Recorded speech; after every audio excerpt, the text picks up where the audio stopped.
It all starts with intense memories of the day Demian first stepped onto a battlefield at the age of 25. In that defining moment, he had to take a life for the very first time in the midst of bloody combat.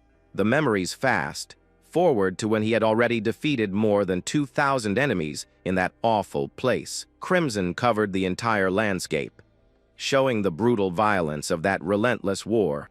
After fighting and holding out for so long, the warrior finally collapsed, completely exhausted, onto the cold ground. Suddenly, the scene shifts completely to the sunny exterior of a large and grand mansion. A man explains to young Demian that the insurance money from his late parents will be managed by his uncle. The official asks with a cynical smile for the boy to just sign the papers in front of him. The young boy is suspicious of the whole situation and stares at the paper with absolute focus and seriousness. The uncle says falsely that there is no need to read everything and to just sign so they can get it over with. He even promises to return the entire amount as soon as the boy finally grows up. Demian clutches his clothes, remembering that that was the exact day his life completely fell apart. In a bold move, he tears the paper down the middle and demands that the money be deposited into his own imperial account. The uncle is completely shocked by the unexpected reaction and the boy's pure nerve. Demian keeps calling the shots, stating that no one can withdraw anything without his signature and ID. With a sharp, determined look, the young boy shows he is no longer a helpless kid to be tricked. Unable to hide his fury upon seeing his plan fail, the uncle clutches his fist with intense anger and hatred. Overcome with rage, he grabs Demian by the collar, demanding that he sign the document right that second. Instead of getting scared, the boy just smiles, realizing his relative is still the exact same lowlife. Without wasting any time, Demian lands a straight, powerful punch right in the middle of the greedy man's face. The uncle hits the deck while the boy insults him without showing a single shred of fear or hesitation. The notary watches everything shaking and terrified by the young boy's strength and aggressive attitude. Panicking, the man rushes to add the new security terms directly into the contract. Demian watches the scene, remembering that in his past life, he was only 13 years old and couldn't do a thing. However, things are different now because he miraculously managed to turn back time. His mind flashes back to the cold night of that brutal battle where his fate seemed sealed. He was surrounded by pools of crimson in a scene of total destruction and despair. The warrior lamented internally, knowing from the start that that mission was nothing short of a suicide run. As an army centurion, Demian didn't understand how 100 soldiers were supposed to defeat 2,000 enemies. Cries of agony echoed everywhere as the battle pressed on ruthlessly. The blood of enemies and allies splattered in every direction, blurring his own vision. Looking around, he faced the lifeless bodies of his fallen comrades, scattered across the ground. Consumed by guilt, the warrior closed a friend's eyes, apologizing for not being able to save him. He collapsed to the ground, bitterly regretting that he hadn't been strong enough to protect his squad. With a heart full of hatred and frustration, he struck the ground, cursing his cruel fate. Right then, the extreme pain from the severe wound in his chest began to take the final toll on his endurance. Feeling his strength slip away, he realized his own end was very close at hand. His helmet rolled across the ground, symbolizing the final fall of the brave centurion in that combat. Gasping and covered in crimson, Demian began to reflect on every choice of his tragic journey. He wondered if things would have been different if he had joined the army much sooner. In his final moments, he silently begged for just one more chance to start his life over. His mind brought up the image of when he used to lead his men with determination and courage on the battlefield. But harsh reality hit him, making him cough up crimson as he realized his life was truly ending. His hand finally fell limp on the ground, sealing the end of his journey of suffering in the war. To his surprise, he woke up feeling the soft touch of sheets and realized he was back in the past. The young man sat up startled, noticing he had returned exactly 17 years back in time. He stared at his small, childish hands, trying to process that unbelievable reality. Quickly, Demian checked his core, looking for the mana center that is vital for any warrior. Noticing that his mana channel was intact, he smiled, knowing that now he could train and master this power. The Proto remembers that in his past life, he lost everything to his uncle and had to survive on petty theft. As an orphan abandoned by his guardian in his past life, he took the fall for an alley gang and ended up locked away. From there, the young man was subjected to a forced draft and ended up dragged straight onto the terrible battlefield. The Proto thought his miserable life was completely over, but fate held something totally unexpected. Lying in his bed, he remembers that by some miracle, he ended up becoming a powerful army centurion. He reflects silently that even though he reached that military rank, he ended up perishing in the war anyway. Suddenly, Demian opens his eyes wide, realizing that his time as a soldier gave him incredibly sharp perception. The young man sits up quickly in bed, noticing there is a dangerous intruder trying to break into his room in the dead of night. While he tightly grips a dagger hidden under his pillow, the mysterious enemy begins to turn the doorknob. The bedroom door begins to open slowly, revealing the dark silhouette of the assassin trying to creep in silently. Without giving him time to react, the Proto lunges at the intruder, catching him completely off guard with a swift and lethal strike. Demian drives his dagger deep into the enemy's lead, and the man lets out an agonizing cry of pain as he is hit.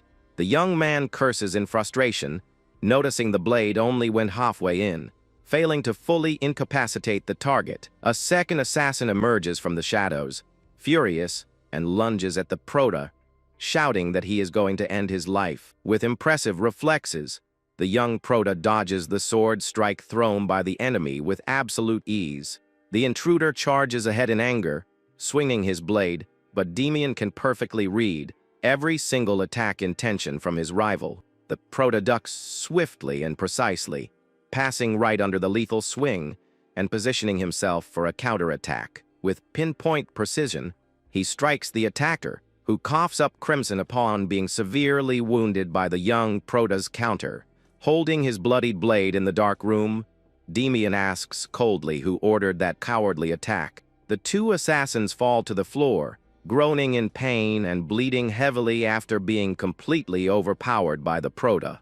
Showing absolutely no mercy, the young Proto grabs one of the criminals by the collar with extreme aggression. Demian holds the dagger against the man's neck and asks if the one who sent them was that greedy uncle named Pucker. Pinning the enemy to the floor, the Proto demands an immediate answer, while the assassin trembles in pure terror. A mysterious voice from the doorway comments that the young Proto's attitude is far too terrifying for a mere child.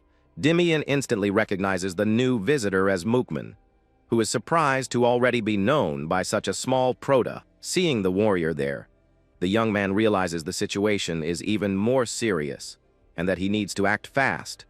And without hesitation, to focus on the new opponent, Demian simply slices the throat of the assassin on the floor, ending his life right then and there. The Proto gives a dark smile, realizing that everything is fitting perfectly into his new revenge plans. His mind travels 17 years back in time, remembering how tragically things played out in his first life. Back then, even though he tried to run away to the dark alleys, he ended up captured very quickly by the thugs. Without any chance to defend himself, the poor child was beaten and kicked mercilessly by the violent gang members. The young Proto cried in the rain, tied up and abandoned, realizing his life had become a complete, never-ending nightmare. That entire cruel trap and constant suffering had been planned out in detail by his own uncle, Pucker. Back in the present, the Proto strikes the other intruder, who was down on the floor. Eliminating any chance of survival, Demian finishes the messy job without a single shred of remorse, coating the bedroom floor with the dark crimson of the traitors. With a look heavy with hatred, he stares at the scene and confirms that he was indeed sold out by that miserable uncle. Mookman watches the Proto with a sadistic, challenging smirk on his face, eager to start the final showdown. The warrior draws his sharp sword and charges at high speed toward Demian, ready to land a fatal blow. However, the young Prota dodges the slashing attack with utter ease, sliding nimbly right under his rival's blade. Mookman's eyes widen in complete shock as he realizes a mere Prota managed to evade his fastest attack. Dimian looks at him with disdain and wonders silently if this warrior was always this weak and slow. The man begins to throw multiple consecutive strikes through the air, while the Prota simply dodges with lightness and calm. Furious, Mookman screams, while Dimian remembers that after almost dying so many times, he developed the ability to predict strikes. He can read the direction of footsteps, the rotation of the waist, and even the subtle tilt of his opponent's shoulders. With this unique skill, the young Prota can see exactly where the enemy blade is going to hit before the attack even starts. Mookman gets increasingly sweaty and desperate, unable to comprehend how a Prota is anticipating his every move. The warrior attacks again, calling the Prota a rat, but Dimian finds the entire rush slow and extremely predictable.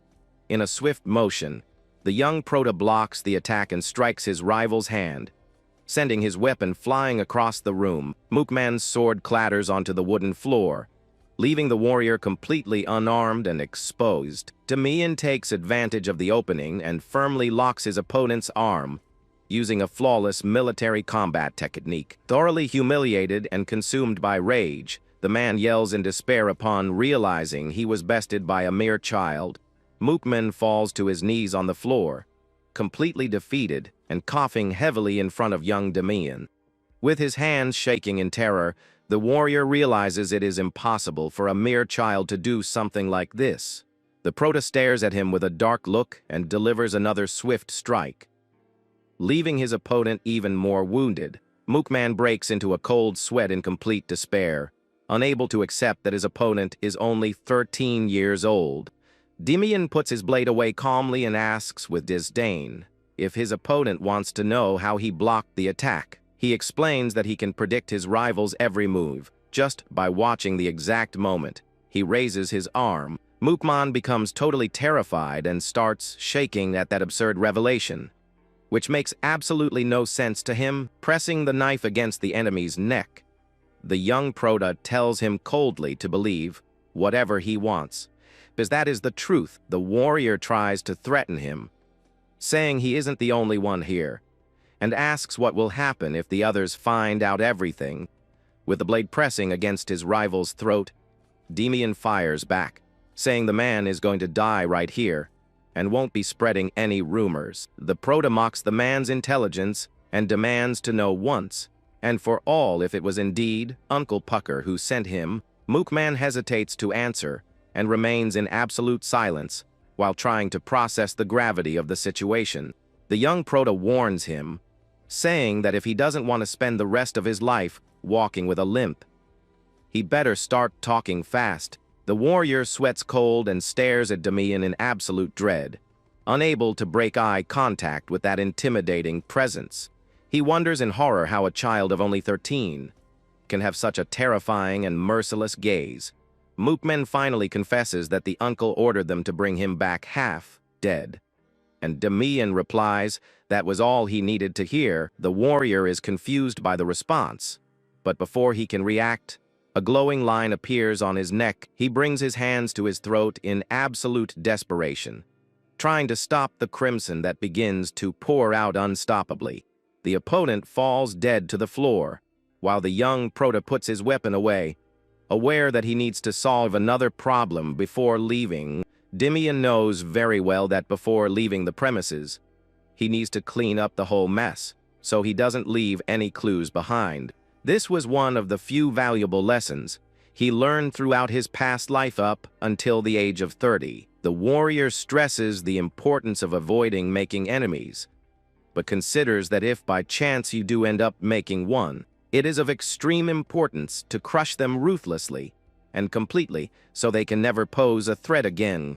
Meanwhile, the silence of the night covers the grand mansion where Uncle Pucker waits anxiously for the outcome of his plan. In the office, the leader of the assassins looks at his pocket watch, commenting that the job should be wrapped up by now. He tries to calm the uncle down, saying the Prota will be dragged in here As soon as his men finish the job, the man even mocks Pucker, commenting that he must be pretty angry to hire him over a mere brat. With his face still swollen and incredibly furious, the uncle slams the desk, blaming Damian for ruining all of his plans. The assassin tells him to wait a bit longer and warns that he won't tolerate any cuts to the payment over a slight delay. Suddenly, Firm knocks on the door interrupt the conversation, making both men look toward the entrance.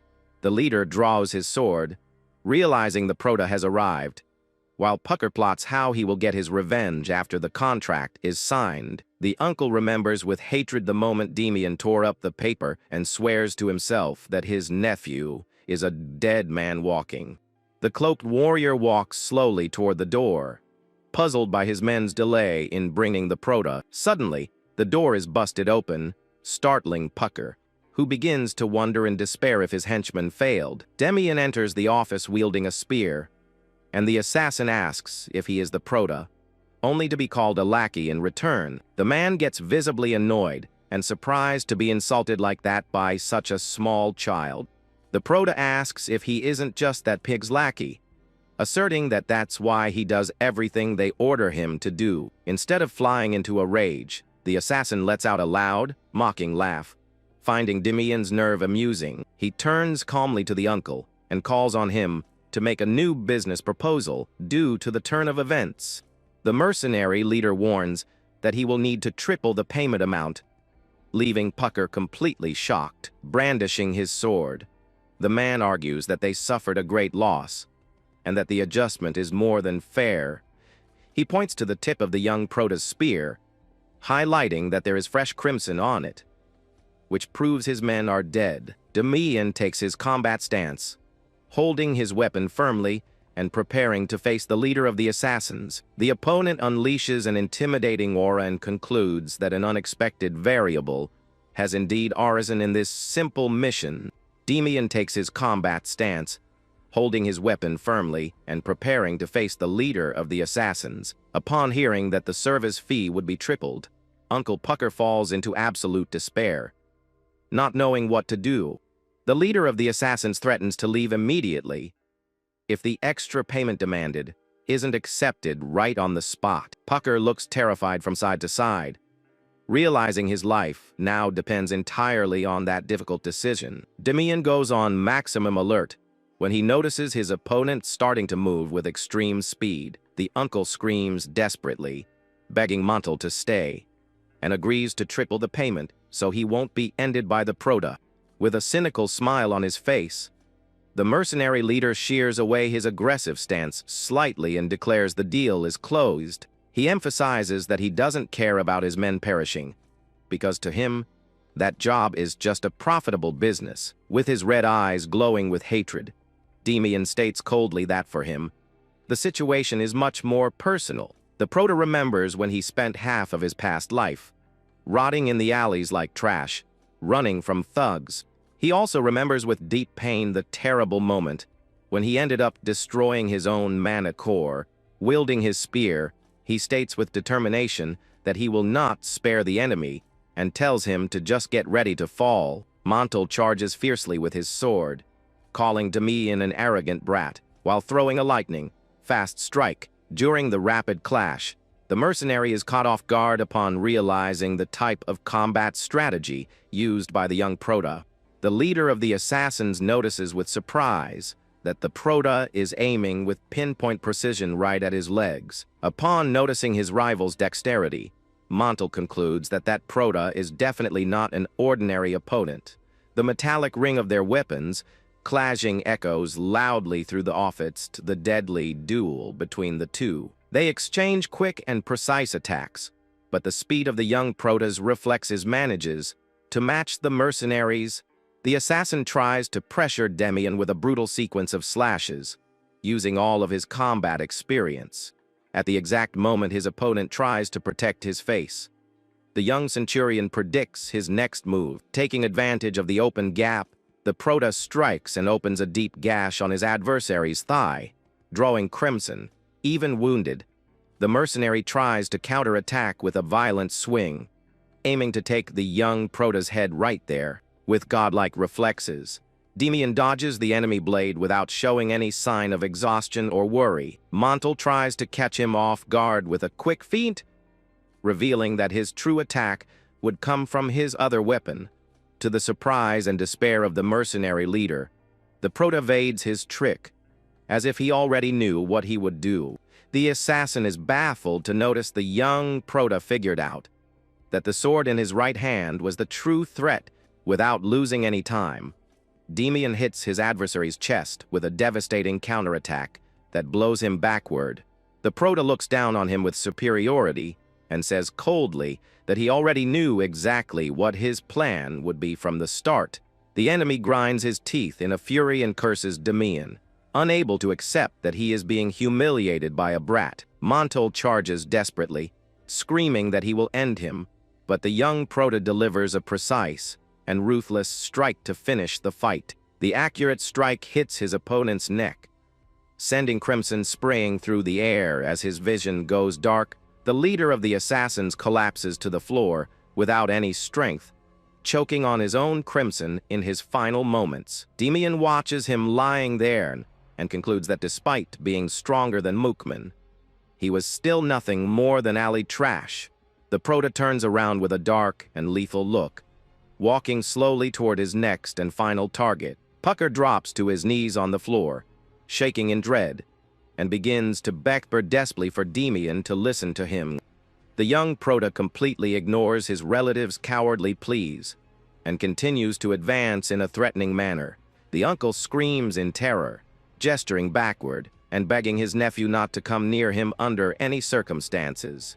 A terrible cry of agony echoes out of the office, cutting through the silence of that cold night in the grand mansion. The next day, the notary announces that he will deposit 6 platinum pieces and 650 gold coins for him. Demian remembers that the first important thing he did after handling his uncle's situation was to claim his insurance. The man bows respectfully, thanking him for the trust, and says he looks forward to working with him in the future. Before finishing up, the official timidly asks if he could know what the young man's next destination will be. Outside, a luxurious carriage waits for Demian, indicating that he is about to set off on a long journey. The Prota answers firmly that he intends to enlist in the army. Leaving the official completely bewildered, Demian gets into the carriage, revealing that there are some important people he really needs to meet again. While the carriage rolls toward the mountains, the young man gazes at the landscape through the window with a serious look. He reflects that even though his old comrades are there, the army is the only place where he truly belongs. The young man knows that in just 5 years, the world will change and many young men will be forced to enlist in the army. The warrior knows very well that a terrible era of war, from which no one will be able to escape, is approaching fast. Smiling, he places his hand on his chest, relieved that he didn't destroy his mana core this time, and can train his power. Demian decides that instead of enlisting late at age 25, it is much better to volunteer while he is still young. First, he plans to train for 1 week, using a special cultivation method, and then sign up for the training camp. The young man looks at the scenery, determined no longer to be a mere puppet of fate, and the relentless flow of that era. With unshakable determination shining in his eyes, the Prota promises himself that this time, he will rule his own destiny. 1 week later, the carriage finally arrives at the gates of a massive and bustling military training camp. The young man executes an extremely fast strike with his spear, generating shockwaves that surprise those present. The other recruits watch, intrigued, unable to understand where such a young Prota learned such an advanced combat technique. Demian hits the target with precision and force, but makes an unsatisfied face regarding the performance of his movements. Looking at his own hands, he realizes that at his current pace, he will need bandages since his body is still too weak. He notices that his current hands are very soft and weak compared to the calloused ones he possessed in his past life. A camp instructor approaches Demian and asks politely if he wishes to sign up as a recruit. The man praises his skill with the spear, and Demian wonders if the instructor recognized the special combat technique. Despite the pretentious name of the kingdom's greatest spear art, that technique was the most common one among ordinary soldiers.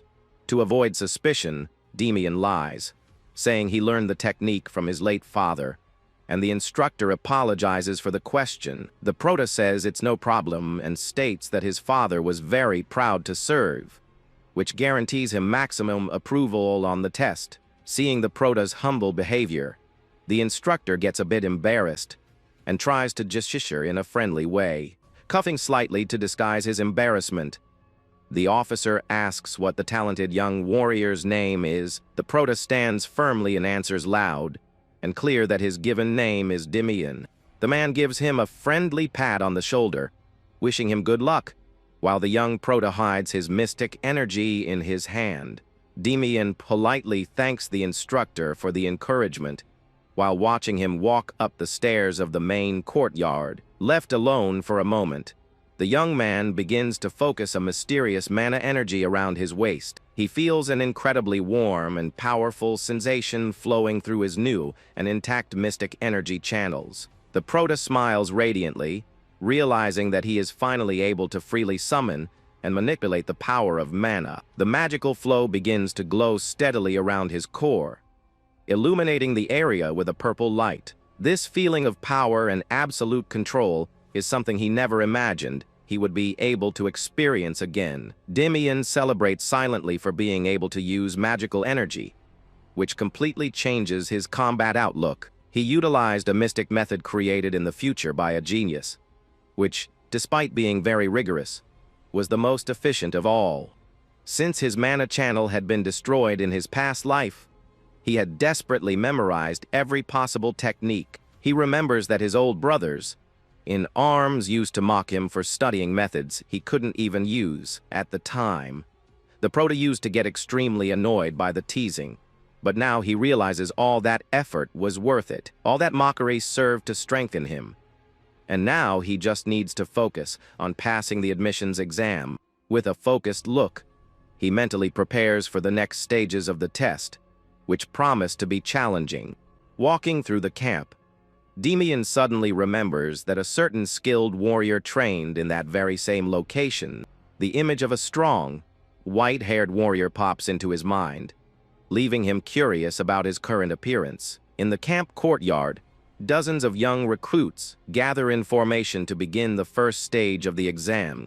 The first challenge consists of something simple, but extremely exhausting, which is managing to lift a huge stone off the ground. Lifting a 30-kilogram block of one's head is ideal for quickly weeding out weak and pretentious rookies. Demian lifts the massive stone block with absolute ease and wins immediate approval from the evaluators.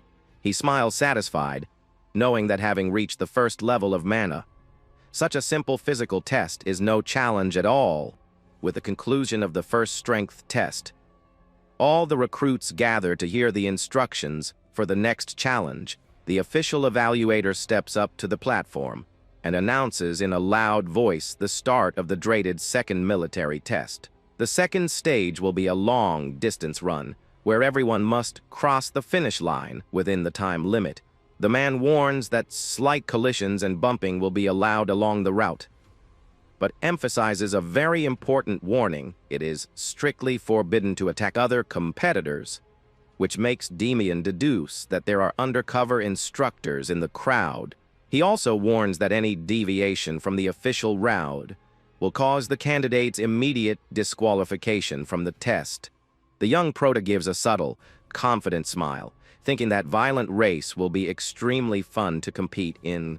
The long red dirt track stretches across the landscape, indicating the difficult path the young men will have to face. While stretching, Demian is surprised by another young man who approaches. Commenting that they are in the same group, the Prota gets a bit confused, and the blonde fellow confirms it, saying he had already been keeping an eye on him for a while in the yard. Demian wonders why he is drawing so much attention, and looking at the fellow's face, he feels like he has seen him somewhere before. The blonde fellow smiles at Demian and asks with good humor if he is asking that question seriously. Suddenly, The fellow leans in and whispers in Demian's ear that he figured out he is using a mana flow. He explains that although commoners can use magic, they usually need backing or a mysterious background. Demian is surprised by that perception, and before he can ask, the blonde guy asks what the young warrior's name is. The blonde guy introduces himself as Apel, leaving Demian stunned to realize that this fellow would become a legendary warrior. Demian remembers that Apple was a legend who became a general and a count by age 30, being the greatest success story among commoners. Apel comments that he was bored because there was no one his age there, and proposes that they both give their best on the test. They shake hands, and Demian accepts the proposal, thinking there is no reason to start that relationship on bad terms. The instructor on the platform uses a megaphone to order all candidates to get ready for the start of the race. With the starting signal, the recruits begin to blast down the dirt path, kicking up a large cloud of dust. Demian begins to run, keeping a steady pace, but focused on analyzing the behavior of all the other competitors. The young man takes off at incredibly high speed, right at the start of the race, leaving several competitors surprised and far behind. They approach a difficult obstacle known as the Wall of Lamentations, which defines who will truly pass. Apel suggests they just stick with the pack and pass everyone at the end, but the Prota has other action plans. Demian sprints ahead at high speed, explaining that that slower style doesn't match his way of doing things at all. Apel is left completely dropped upon seeing the incredible acceleration of his new friend, who runs like a literal bolt of lightning. Further back, some recruits plan to keep a calm pace because they believe the test will only get tough in the final moments. A competitor who was running at a steady pace notices a strange, fast movement closing in from behind him. He is outraged to see Demian flying past him and calls him crazy for running with such haste right at the beginning. Two undercover instructors comment on the Prota's energy and decide to give him just a little scare. The big brute smiles sadistically, imagining the impact the Prota will suffer if he collides with his shoulders of iron. However, Demian just nimbly taps the giant's hip, asking to pass in an extremely polite manner.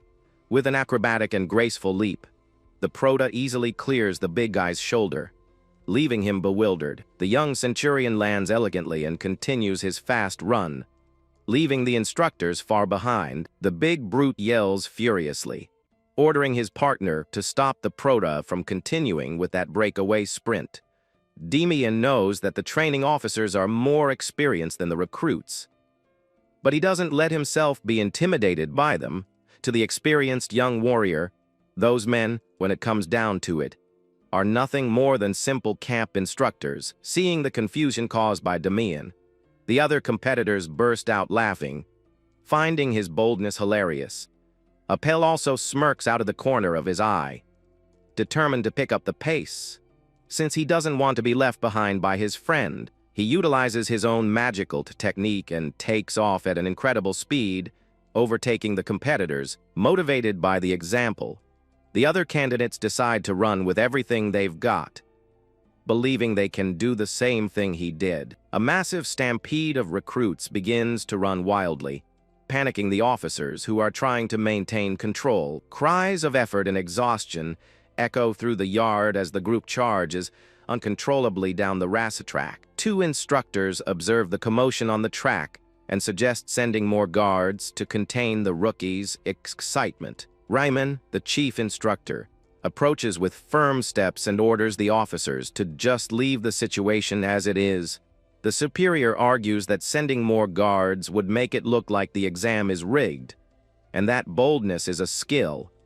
Demian keeps running strong, knowing that the commotion caused will serve to test the limits of each recruit. The experienced Rayman gives a subtle smile, pleased to have noticed the Prota's immense potential for creating variables. He notes that the young Prota's daring attitude was the spark needed to set the entire crowd of recruits into motion. The captain reflects that the true leaders on the battlefield are those capable of lighting that spark in others. Demian breathes heavily, noticing that out of the 30 required laps, he is finally completing the second. to last one. Focusing his remaining strength, the young man picks up the pace, knowing that that is the final lap to guarantee victory. Appel surprises the Prota by pulling up right alongside him in the race, showing that he also possesses excellent physical endurance. The blonde guy comments that Demian still seems full of energy and asks in a casual way if all of that was planned.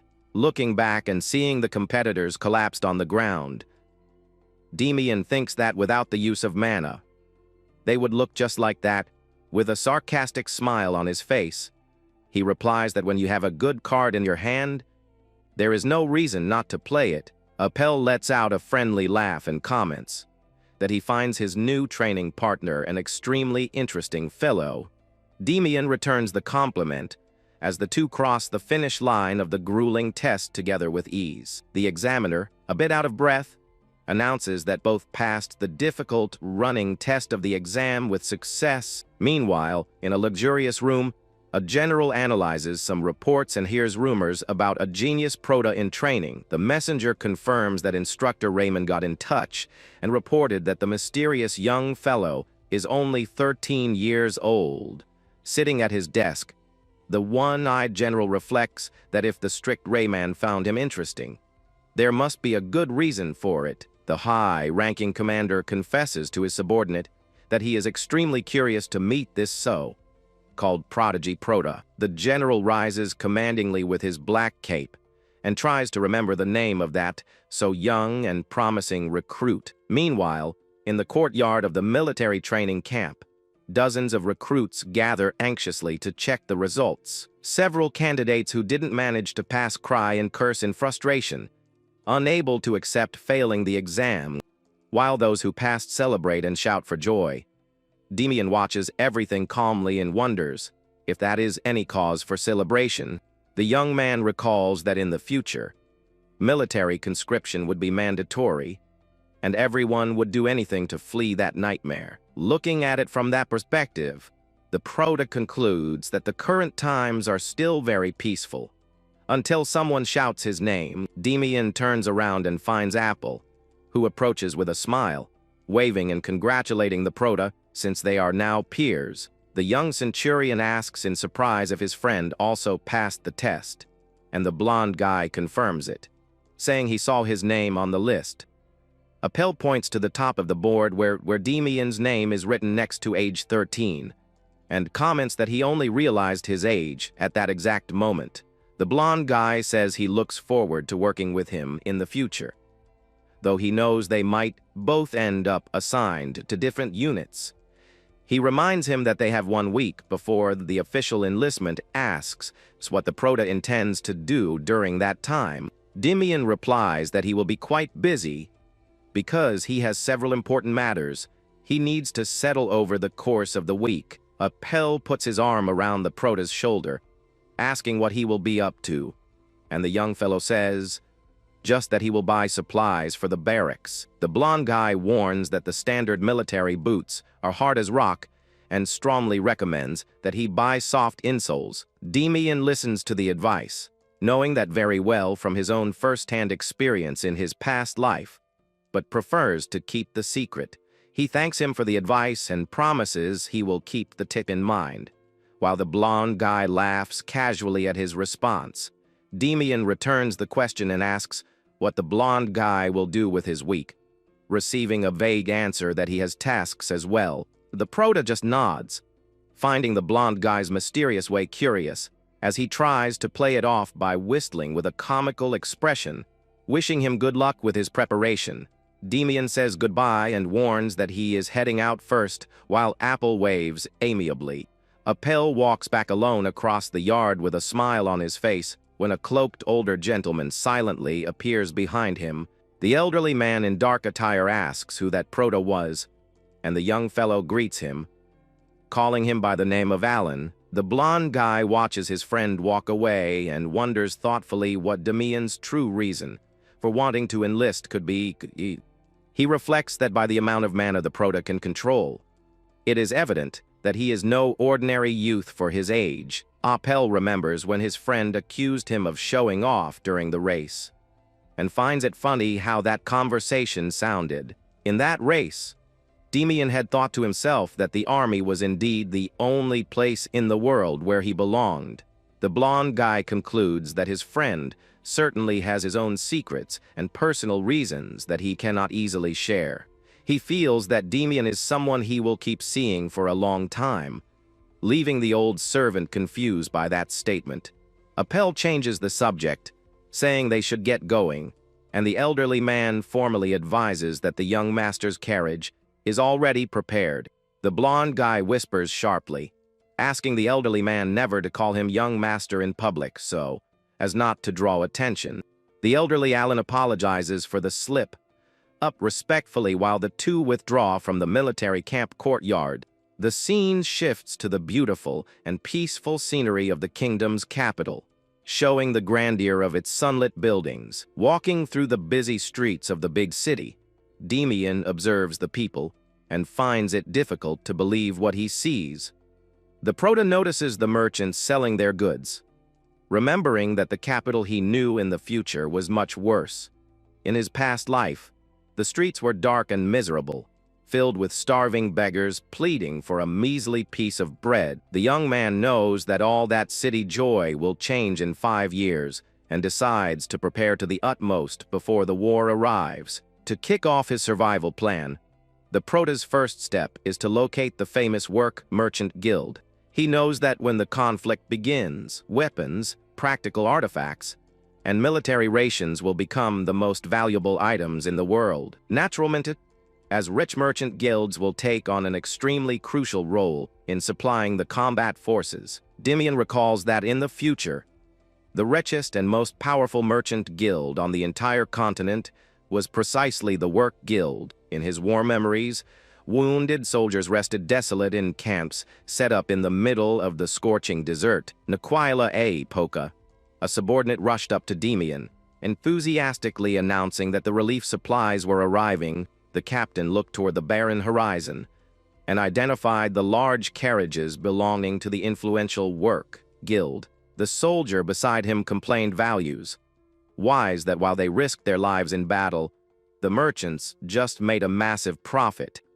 Demian countered the soldier, reminding him that without the wheat and weaponry sold by them, all the soldiers would be dead. The subordinate humbly admitted that he knew that, but confessed that he just felt a bit of bitterness in his chest. The captain mused that either way, funding charities constantly with that money was no easy task. He then ordered all the soldiers to go get their provisions, and the men promptly obeyed. Saluting, in his memories, the captain watches the soldiers resting in the camp, while the guild supplies keep rolling in. His subordinate from his past life points ahead, revealing that that man must be the master of the Work Merchant Guild. The Prota remembers that the master wore a long white hooded robe, partially covering his face in a mysterious way. From the memory, he had a somewhat young appearance, but seemed to carry a very arrogant and stuck-up expression. The scene returns to the present of the sunlit capital, where Demian walks focused on finding the correct location for his investigation. The Prota knows very well that the Merchant Guild was already performing various charity works, even before the start of the Great War. Analyzing the 40 options in the capital, he deduces that if he filters only the ones doing charity, only about 7 remain. Since only wealthy guilds can afford charity, he decides to focus on investigating the ones with the largest accumulation of capital. The golden dusk begins to blanket the mountains, showing that the Prota spent the entire day looking for the correct guild. Tired, Demian stops in front of a large wooden door, hoping that this will be the final spot of his long search. The young fellow knocks and opens the door slightly, asking politely if there is anyone available to assist him at the moment. A merchant in a vest approaches warmly and then asks with a welcoming smile how he could help him today.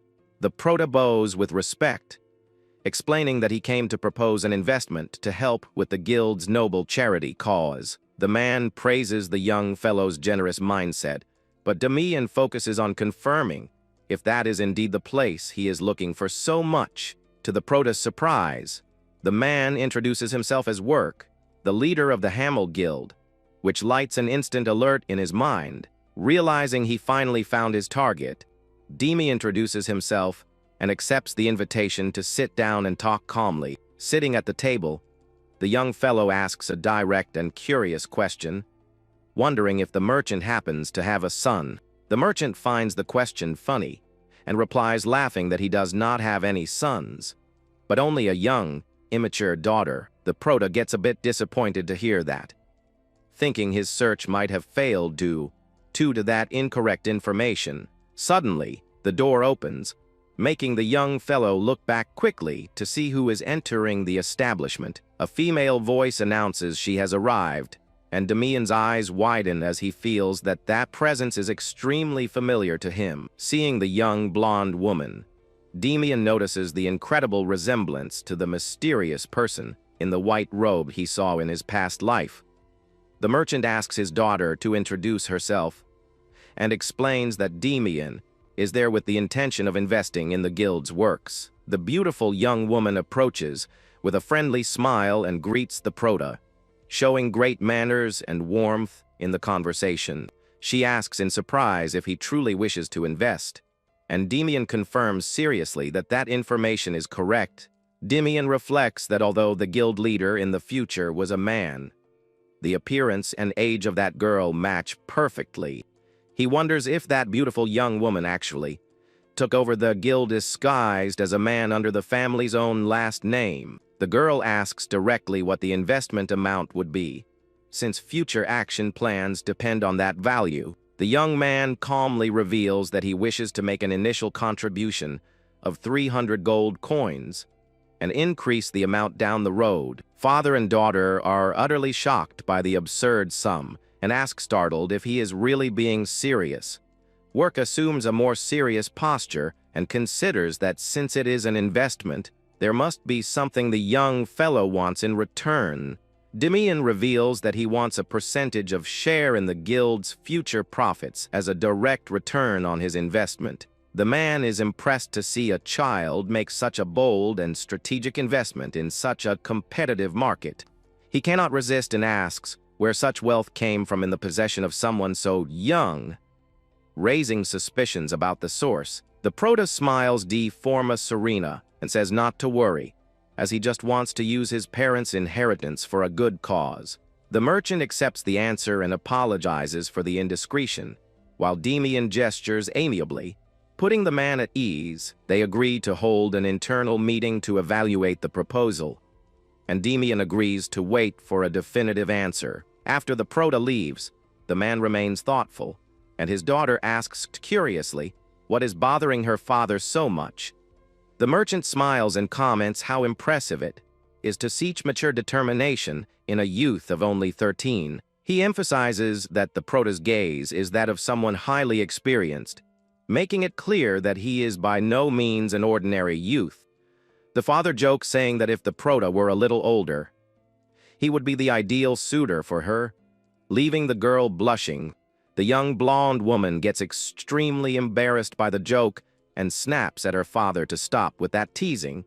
She hides her face, red with embarrassment, while her father keeps laughing in an amused way at his daughter's shy reaction. After closing the big deal with the guild, time flies by, and the long-awaited day of military enlistment finally arrives. In front of the camp, the young warrior focuses his gaze on the horizon, aware that this is the true beginning of his journey. Though his first life ended tragically, he reaches his hand out to the sky, confident that everything will be different. Clenching his fist with magical energy, the young centurion promises himself that this time he will rule the entire empire for good. The prota enters the military barracks, looking for his platoon corresponding to the 3rd training company. Looking around, he doesn't find any familiar faces and wonders if his new friend Apple ended up in a different group. Sitting down on his new cot, the young fellow laments the fact that the only friend his age ended up in another platoon. Suddenly,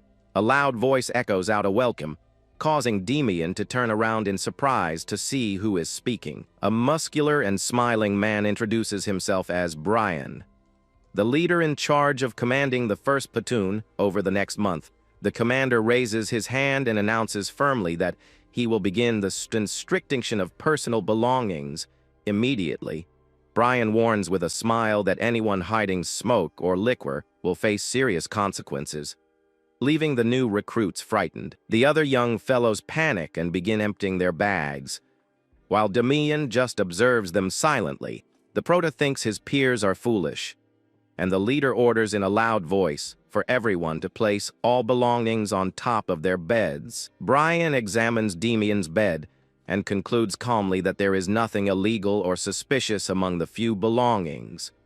The officer comments that the Prota seems extremely young to be there and asks what the real age of the new recruit might be. Damian answers calmly that he is only 13 years old, leaving the platoon leader completely perplexed by the revelation. Two nearby recruits mock the situation, grumbling that the army has become a joke for accepting such young children into the troop. The Prota glares at them out of the corner of his eye, leaving the recruit with the mohawk furious. At that challenging look coming from a child, Damian closes his eyes and decides it's not worth wasting his breath arguing, but he holds that provocation in his mind. The young fellow promises himself that he will make that insolent guy learn the hard way that getting beaten by a child hurts just as much, feeling a terrible chill. The other recruit trembles without understanding the reason until Brian addresses him in an intimidating manner. The officer orders him to empty his bag immediately, and the frightened recruit tries to lie, saying he already took everything out. With a grim smile, Brian asks if he will need to search the bag personally, leaving the cheater sweating in terror. Desperate, the recruit throws all the contraband onto the bed, begging for leniency upon realizing his plan was discovered. The platoon leader walks through the room, warning everyone that if he catches anyone hiding contraband, there will be punishment. He warns that the culprit will spend the entire night running non-stop around the camp under severe disciplinary action from the troop. Damian observes the scene with a subtle smile, thinking the punishment applied to his cheating roommate was well-deserved. Brian sighs in relief and declares that the first phase of the platoon's personal belongings inspection is finished. Next, he explains that he needs to appoint an acting leader to command the platoon when he himself is not present. The officer pulls a paper from his pocket slowly and decides to check the test scores to choose the best recruit. Brian smiles upon noticing there is a recruit with excellent scores and flawless performance on the camp admissions exams. He calls out loudly for the name of Damian, searching the barracks for that candidate with the highest marks. The recruit with the mohawk gets startled, imagining that the Prota from earlier is the one who holds the best physical performance in the platoon. The officer locates the youth and asks directly if he is Damian. Receiving an affirmative and calm response from the Prota, Brian is shocked to see that the brilliant recruit with the best performance of all is actually the 13-year-old youth. The platoon leader takes a step back in complete astonishment, unable to hide his surprise in front of the entire troop. He asks if the Prota really is that age, and Damian confirms serenely that the information is correct. The envious recruit gets annoyed, protesting loudly that a child leading the platoon would turn the army into a playground. Brian orders him to shut up, but the mohawked youth keeps complaining disrespectfully in front of the commander. He argues that the acting leader must represent authority, and that the chosen one should prove his actual capability.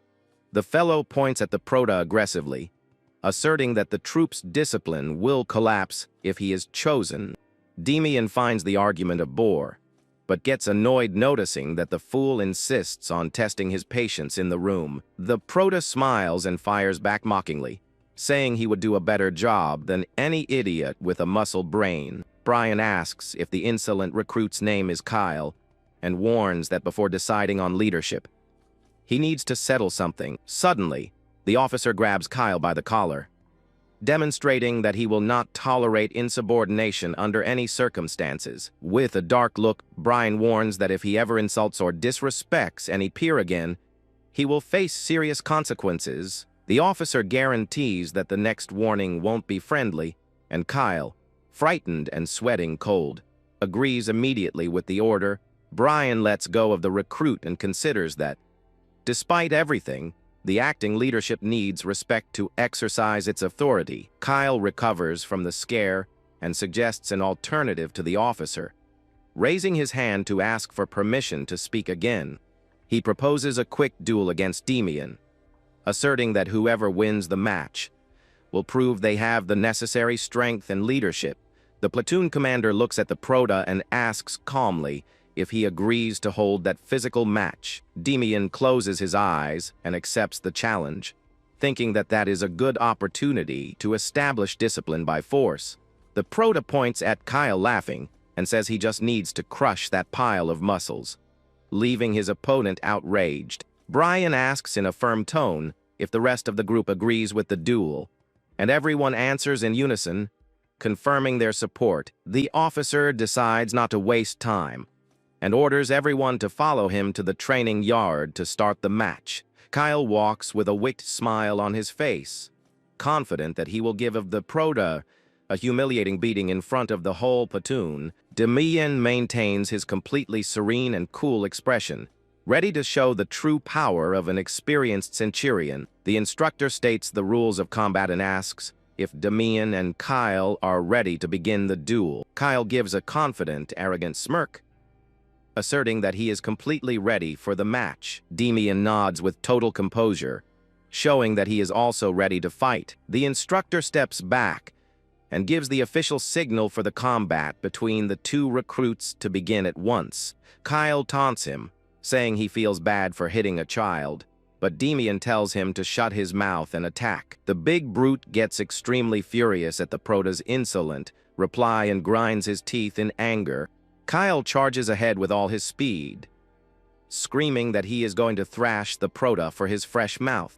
Demian observes his opponent's swift rush and notices that he is actually quite nimble compared to the soldiers of the past. Even so, the young warrior shows no concern whatsoever as the adversary closes in on him. Kyle throws a violent punch, but Demian easily dodges the swing, showing he is on an entirely different level. The opponent is baffled to realize the Proda evaded his attack as if he predicted the movements. Annoyed, he says that that was just a cheap trick and tries to land another quick punch on the young fellow. The fist grazes past, and Demian mocks his opponent's slowness, who infuriates even more over the miss. Kyle grows tired of missing punches and decides to use all of his raw strength to try to smash the Proda into the ground. The big fellow launches himself toward the Proda, trying to grab him and put an end to that annoying mobility. With extreme agility, Demian dodges once more with precise movements,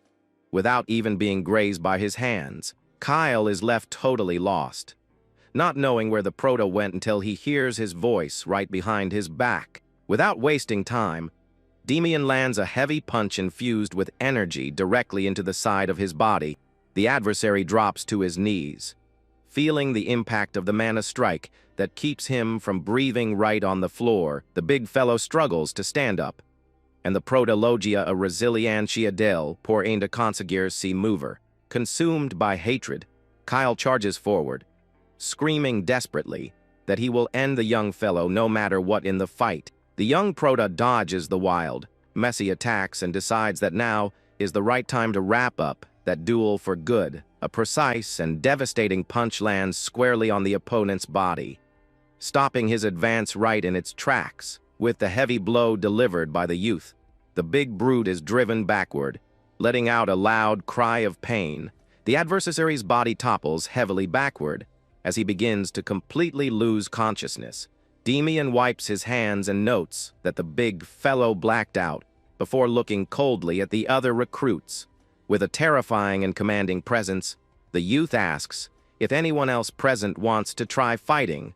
All the other recruits shrink back in fear and shake their heads in negation, lacking the courage to take a step. The instructor officially calls the match, declaring Demian's victory and his appointment as leader. Kyle walks out of the infirmary with his head held low and announces softly that he is withdrawing from that room. He walks thoughtfully, feeling humiliated for blacking out and being rushed to the infirmary. Kyle realizes he lost consciousness on the very first punch received and doesn't even remember the rest of the fight. He laments getting defeated so easily after believing that no one there would be a match for him. Upon opening the door to the barracks, Kyle is faced with his other squad mates, who look surprised. The recruits whisper among themselves, fearing the big fellow will start trouble again and get beaten right back to the infirmary. Kyle approaches Demian slowly and calls his name, causing the Prota to look back, intrigued. To everyone's surprise, Kyle drops to one knee before Demian and declares that from now on, he will serve him as his leader. The Prota is left completely puzzled and wonders if he ended up hitting the big brute a bit too hard in the head.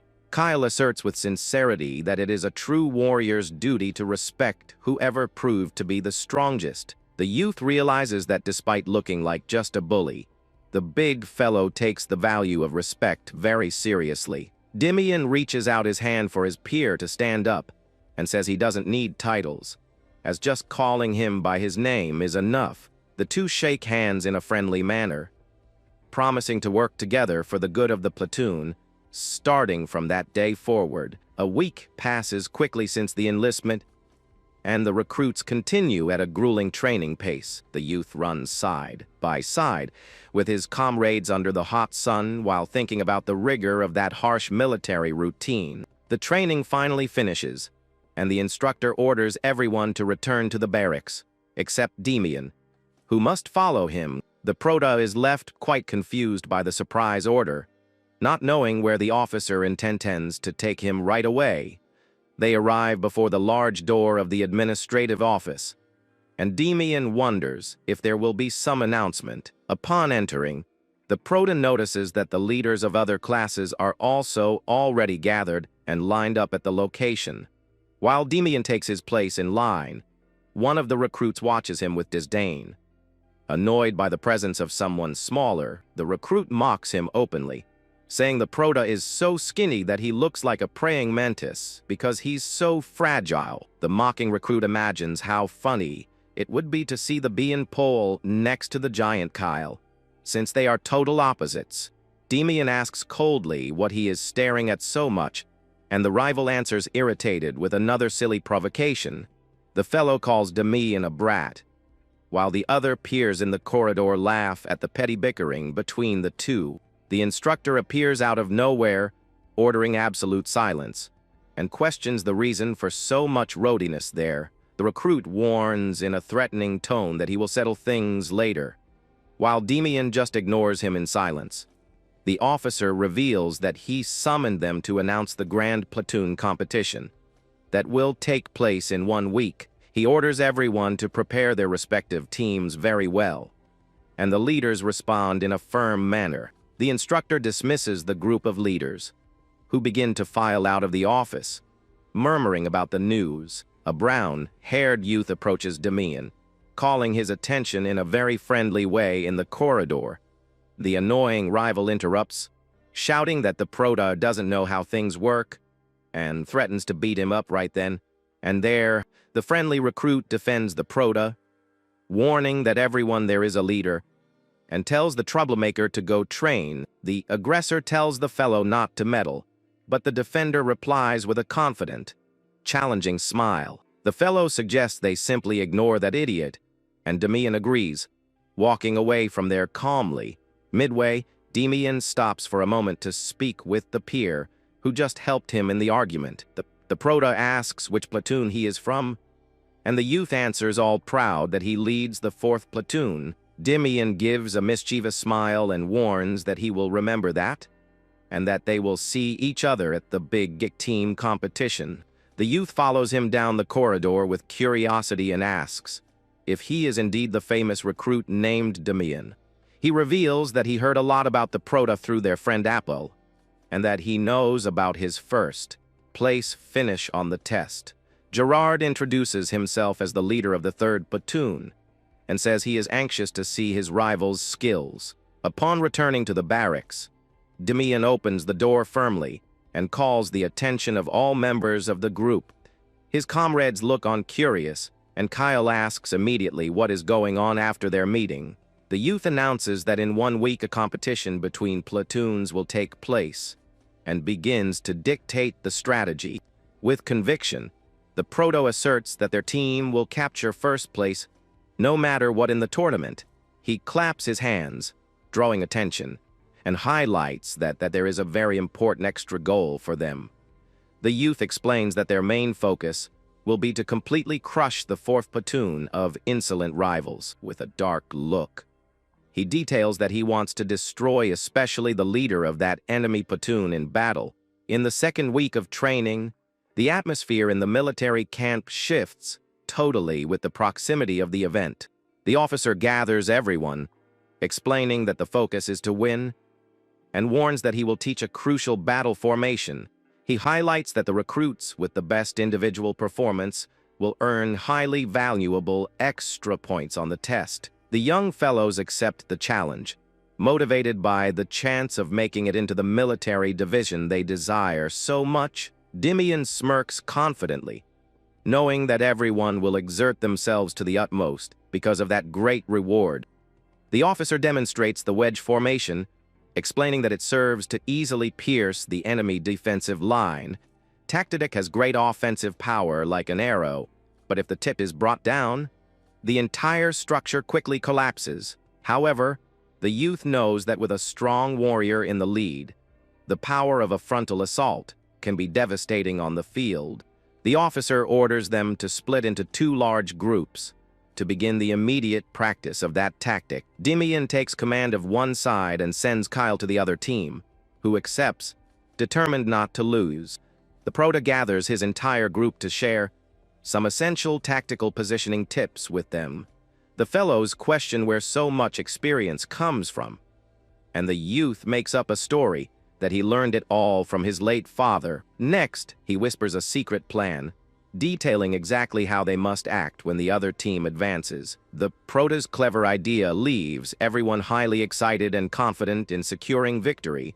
In that practice session, he organizes the line, asking the strongest to stand right behind him and the shorter ones to protect the flanks. With the barrier set up, Dimian instructs the soldiers to raise their shields to protect everyone's heads well. The Proto observes the opposing formation and notices that they adopted a posture focused entirely on defense. He shouts for his men not to slow their pace and warns that he will breach the enemy line with just one impact. The instructor raises his hand and gives the signal to start combat, unleashing the direct clash between the 2 teams. On the other side, Kyle's soldiers advance in a highly coordinated manner, keeping step uniformly. Dimian mentally praises the opposing team's coordination as they advance rapidly without showing hesitation, seeing that they are extremely close to Kyle's barrier. The Proto orders everyone to pick up the pace for good. The imminent impact generates massive tension in the yard, with both groups about to collide violently. At that instant, Dimian begins to channel his hidden mana into the shield, ready to release a crushing strike. The youth decides to use all of his mystic strength at that crucial moment of the match to drive back the opponent. The Proto collides his mana-infused shield against the adversary, generating a massive blast of wind. He orders at the top of his lungs for his allies to push hard and focus on the gaps in the enemy formation. The plan works flawlessly, leaving Kyle's defensive barrier in complete panic, not knowing what to do. With a focused look, the young centurion notices that is the exact moment to deliver their final blow. Proto shouts for everyone to charge at once, bringing down the rival group's defenses with their weapons. The training spears slip through the gaps and destabilize the adversaries' leads precisely. The defenders completely lose their balance and fall heavily to the ground. Not understanding that quick tactic, Kyle is outraged to see his comrades down and yells furiously, telling everyone to get up fast.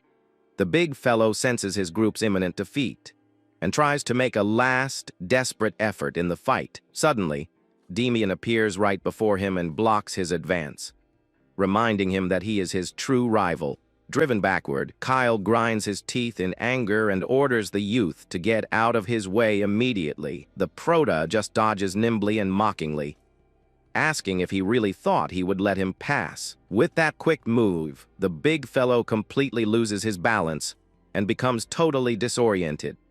Demian delivers a clean strike that knocks the opponent far onto the ground, wrapping up the match for good.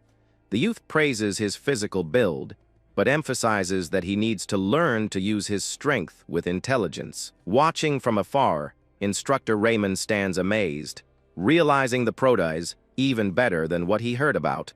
He finds it hard to believe that a Prota with such an ordinary build can command in such a brilliant fashion. The training assistant shouts, ordering the end of combat, and declares the official victory of Demian's team. The Prota congratulates his peer for the effort, and Kyle smiles, promising he will win on the next opportunity. Kyle approaches curious, asking what strategy was used to focus exactly on their gaps.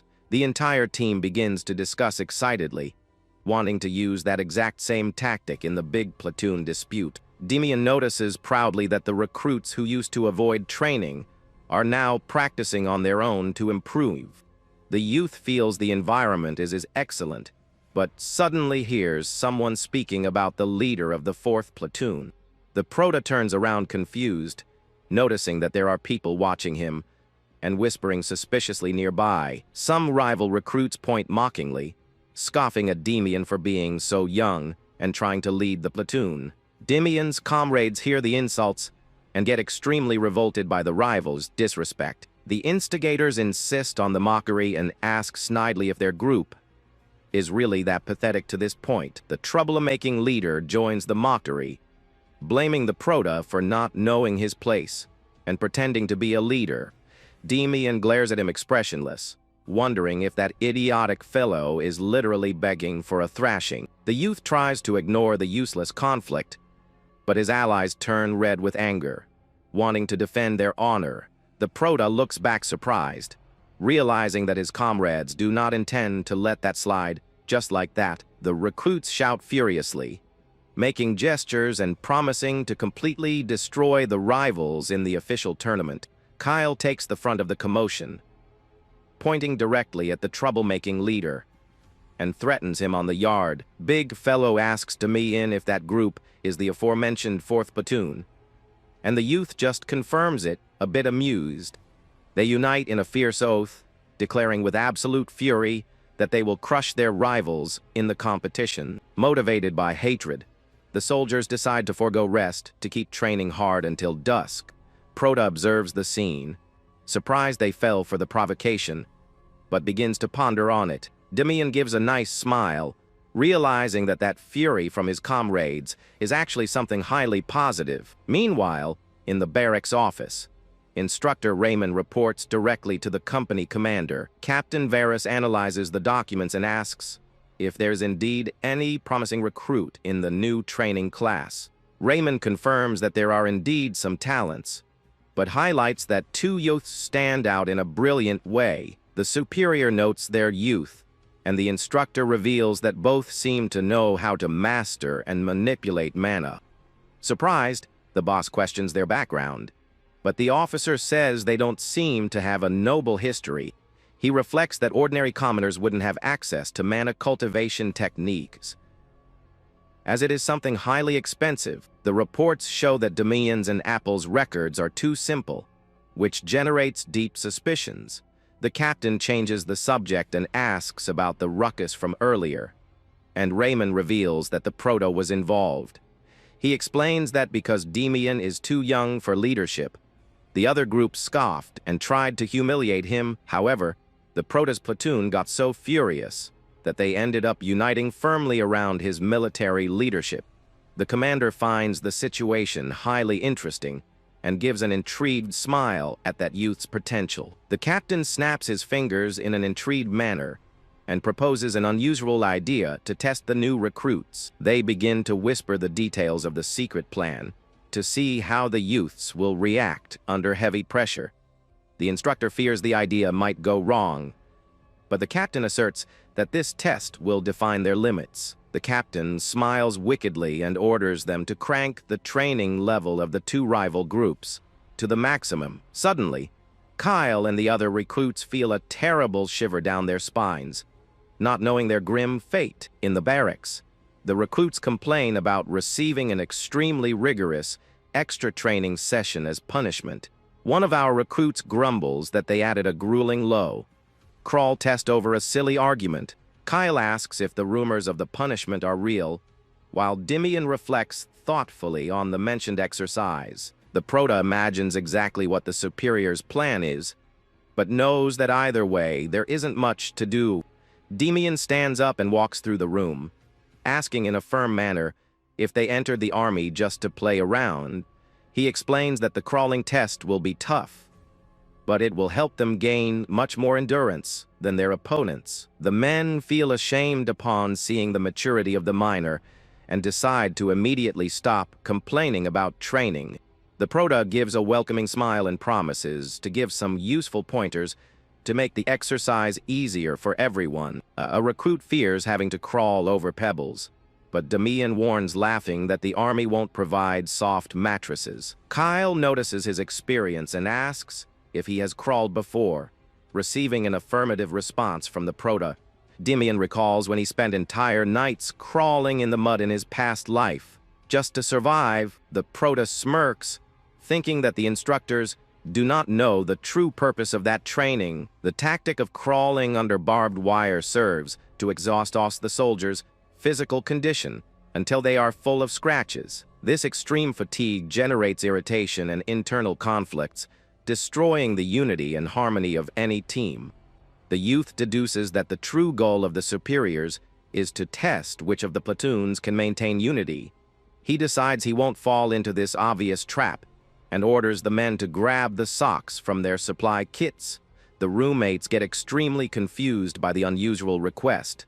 Not understanding the utility of it, with a nice smile, the Prota announces he will show how those simple socks will become literal lifesavers. The next day, the recruits gather before the instructor at the camp's crawling obstacle course. Officer Nelson introduces himself as the one responsible for today's activity and orders his assistant to take his position. The training assistant lies down on the dirt ground and demonstrates the correct posture. Using opposite legs and arms, the officer points to the difficult barbed wire field and asks if everyone is ready to begin the test. The team responds in an enthusiastic manner, making the instructor notice the determination shining in their eyes. The officer wastes no time and shouts, giving the official starting command for the first group of rookies on the test. The recruits take off crawling with full force under the dangerous pointed metal barriers of the course. Nelson thinks it's strange to apply this test so early in the schedule and questions what the captain's intention might be. He reflects that crawling over sharp rocks is painful and imagines that the boys will suffer greatly there. Suddenly, the instructor's eyes widen in complete shock upon noticing something unbelievable on the course. He notices in surprise that the fellows are crossing the path with impressive speed and without complaining. The officer is left totally perplexed by it being their first time doing the test, until another rookie calls him. The second group asks when they will start the course, and the instructor stammers surprised. Giving the starting order, the second class advances with the same excellent energy and great excitement, leaving everyone jaw dropped at the scene. Nilsson sweats cold, watching the youths pass by as fast as if they were furious warriors on a battlefield.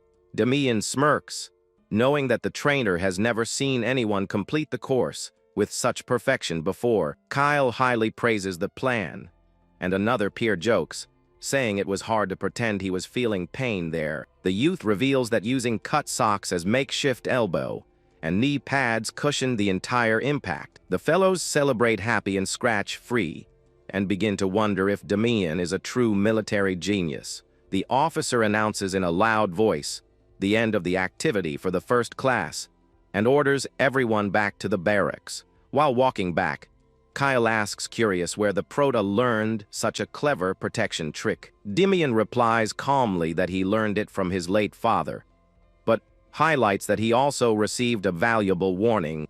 The Prota jokes, saying the rule was not to get caught by the instructor, who would now punish them to crawl 100 laps. Kyle laughs at the advice, patting Damian's back, who wonders if the big fellow is getting back at him.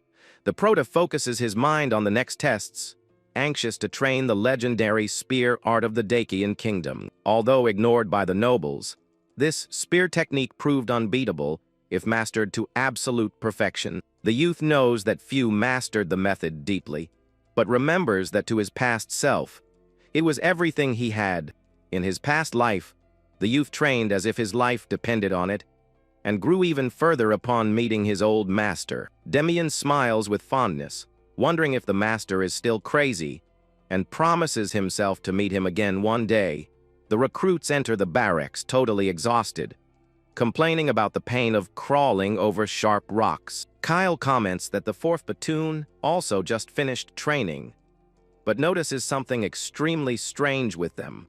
The leader of the 4th platoon yells furiously, ordering absolute silence from his team, who are crying in pain from their wounds. Kyle and Damian look on astonished, noticing a major commotion starting to form right in the middle of the corridor.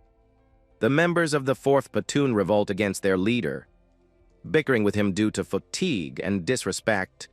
Damian's allies watch from afar, commenting that they would be just like that if they hadn't used the protective socks. The rival leader sees Damian's platoon smiling and happy, and gets extremely annoyed by the others' joy.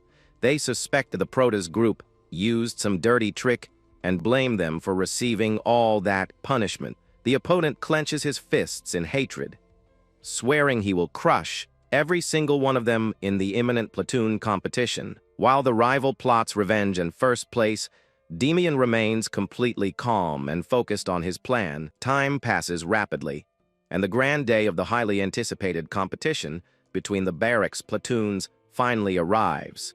The 4 groups line up in the yard, and the officer advises that he will shortly announce the match order for the event. Kyle approaches the young centurion and calls him, noticing something quite different and intriguing about his appearance. The big fellow stares at him intrigued, commenting that the Prota looks somehow changed since last week. The Prota wonders if he grew in size and remembers that after all, he is still in a phase of physical development. His comrades laugh and say that Kyle is too massive and must stop picking on the leader's height. However, Damian is surprised, wondering if his peer somehow felt his new mystic energy. The night before, the youth managed to raise his mana to the 2nd level, greatly increasing his power reserves. All the effort and daily meditation in the camp finally yielded the desired result for the young warrior. Focused on the tournament, Damian calls Kyle over discreetly to align the final details before the first battle.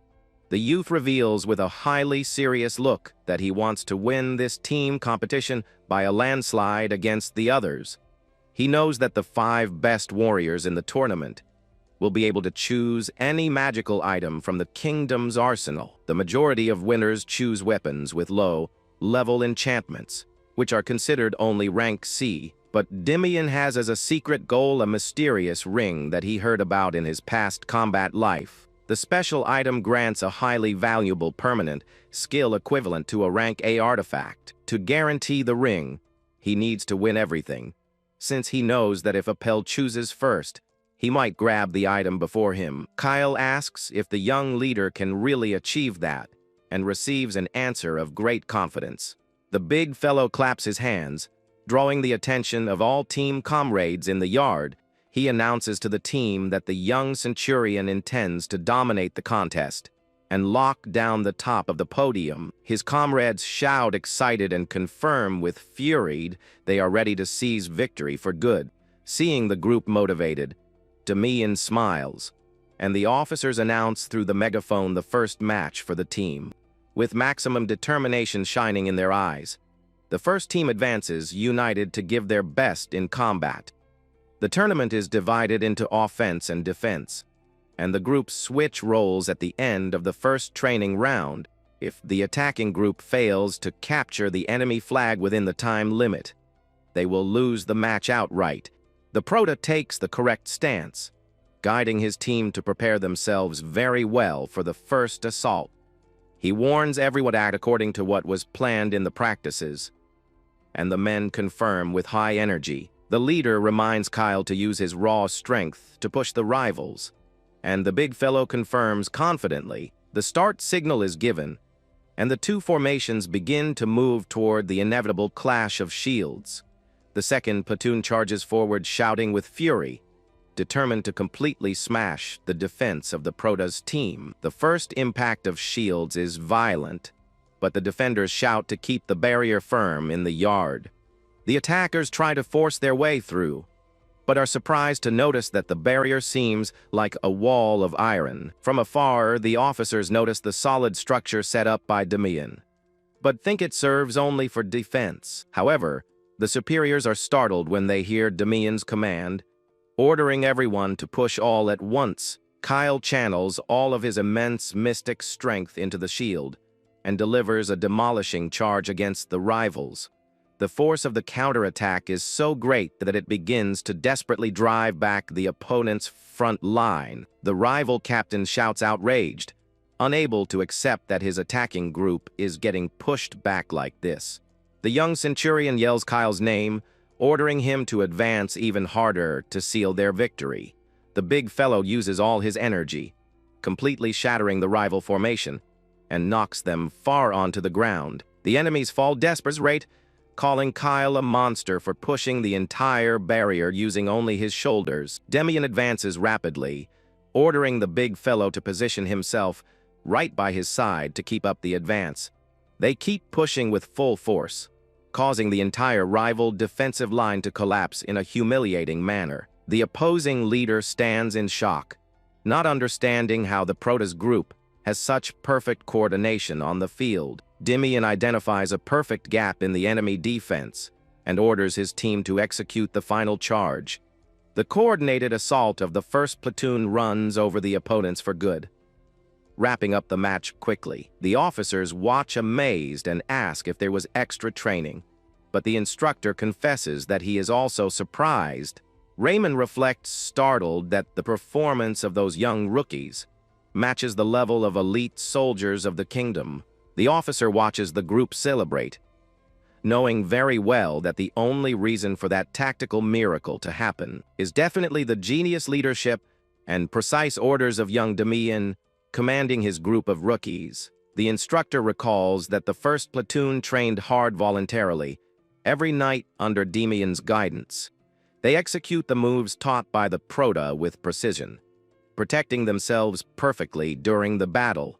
Raymond smiles proud, admitting that the youth proved his capability as a leader purely through raw talent. Identifying the perfect moment, the Prota shouts to Kyle, warning that is the big chance to win. Kyle gives a confident smile and advances firmly, focused on capturing the main objective to secure the points. The big fellow reaches the objective for good, leaving the enemy leader completely desperate over the defeat. The opposing captain screams crazed, ordering them to forget the attack and focus only on stopping Kyle's advance. However, the allies of Demian act fast, forming an impenetrable barrier of shields around their friend.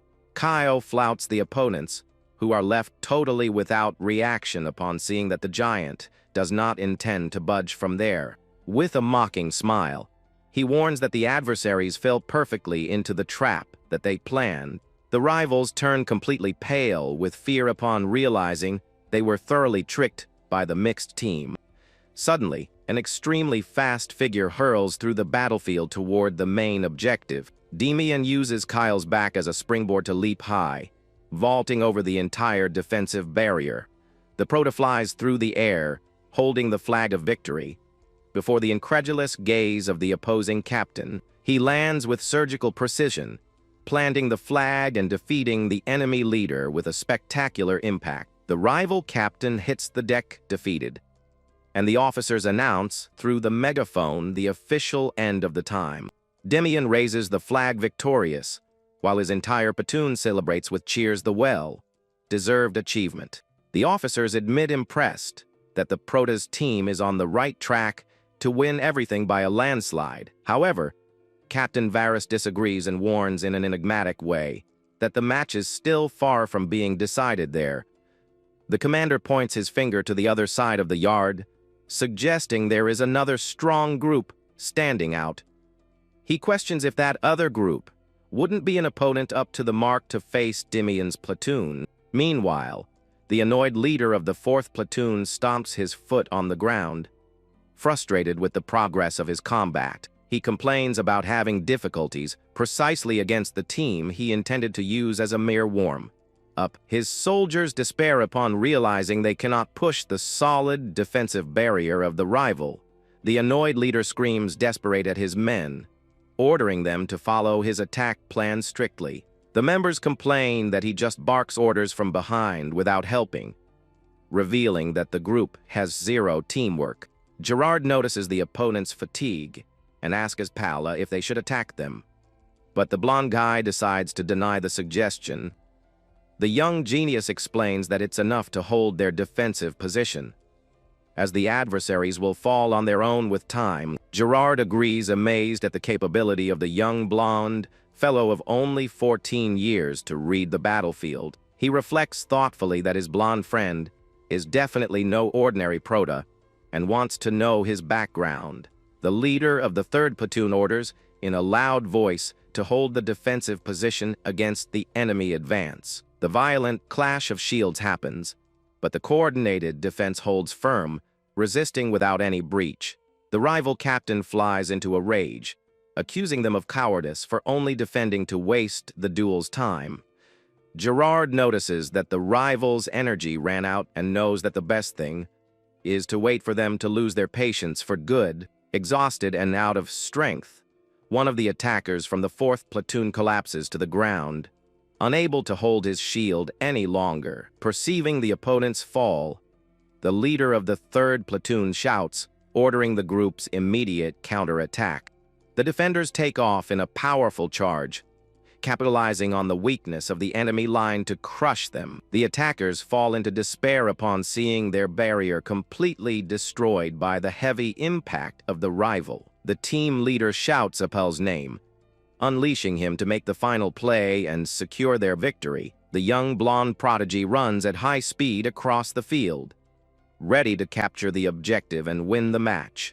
Appel gets a running start, leaping toward the enemy defensive barrier with high speed and precision. The young blonde guy flies gracefully over the entire enemy formation, which stands totally static in surprise.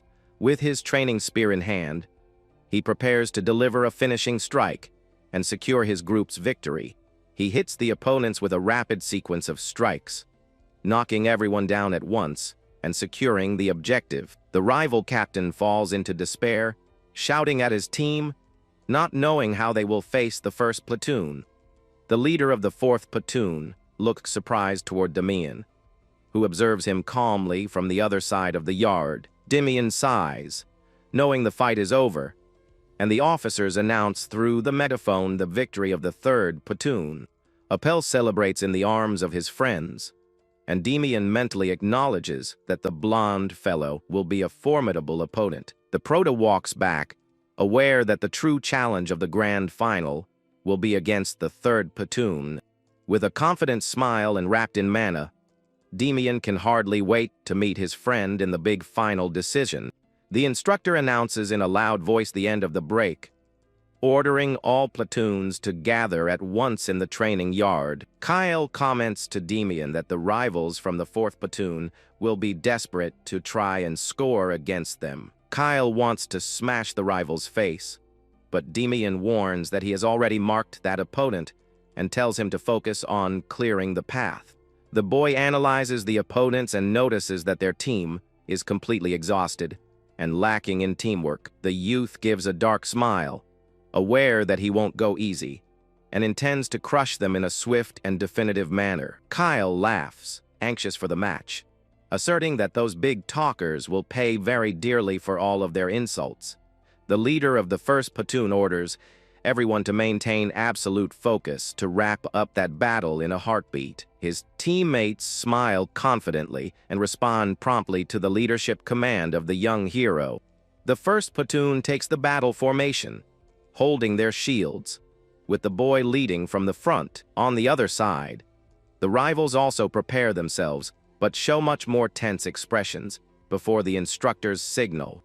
The announcement of the start of combat echoes loudly, unleashing the decisive and direct confrontation between the two teams. Demian's soldiers advance united and coordinated toward the opponent right at the start of the big match. The two formations move across the dirt field, under the watchful eye of all the camp officials. Demian notices that the opposing structure is very weak and disorganized, making a direct assault easy. Even so, the boy wants to guarantee a flawless victory so that the adversary never dares to challenge him there again. The young centurion gives the command to Kyle, who charges like a furious beast against the enemy line of shields. The colossal impact of the big fellow sends the opponents flying through the air, showing a totally absurd strength in the charge. The rival captain falls into complete despair, cursing his allies for not being able to contain the enemy's advance. He tries to reorganize the defense, shouting for everyone to protect the flag at all costs during the charge. Suddenly, Demian leaps over the shield, appearing right before the startled rival leader to catch him by surprise. The opposing captain widens his eyes in complete shock upon noticing the boy appearing right above his head. The youth strikes the opponent's chest with a devastating shield blow, causing him to let out a sharp cry of intense pain. The opponent hits the deck on his knees, dropping his weapon while Demian lands in a calm and elegant manner. The defeated fellow stares at him with eyes red with hatred, complaining about feeling extremely humiliated and offended. The fellow tries to grab his training weapon again and asks furiously if the boy thinks he is weak like a scarecrow. He charges in anger, declaring loudly that in an individual duel, he is capable of defeating the young centurion easily. Demian dodges the spear strike with absolute ease and thinks to himself how predictable his attack is. The boy neutralizes the rival's weapon with his bare hands and asks in a cold manner if that is all of his power. The youth disarms the opponent, pulling the spear from his hands with ease and leaving the rival totally perplexed. Demian sets the enemy shield aside, finding it disappointing that he lost his weapons in such a pathetic way. With a precise movement, the boy strikes the rival's body, delivering a definitive impact that sends him to the floor. The youth steps on the back of the fallen rival and states coldly that losing your weapon on the field is like asking to be finished. He channels mana into his fist, warning that rigorous advice will serve to spare the opponent's life in the future. The boy delivers the final blow, throwing the adversary face first onto the dirt ground amidst a thunderous impact. The rival passes out, bleeding, and the assistants rush over to help him. While Demian thinks the fight was far too easy, the official analyzes the physical condition of the opponents and concludes that the rival group is no longer in any shape to fight. The young centurion picks up the spear from the ground, preparing to announce the outcome of that great battle once and for all. The officials officially declare the crushing victory of the first platoon, and all the recruits celebrate loudly. Kyle gives a genuine laugh, saying that landslide victory was very refreshing and praises Demian's brilliant leadership.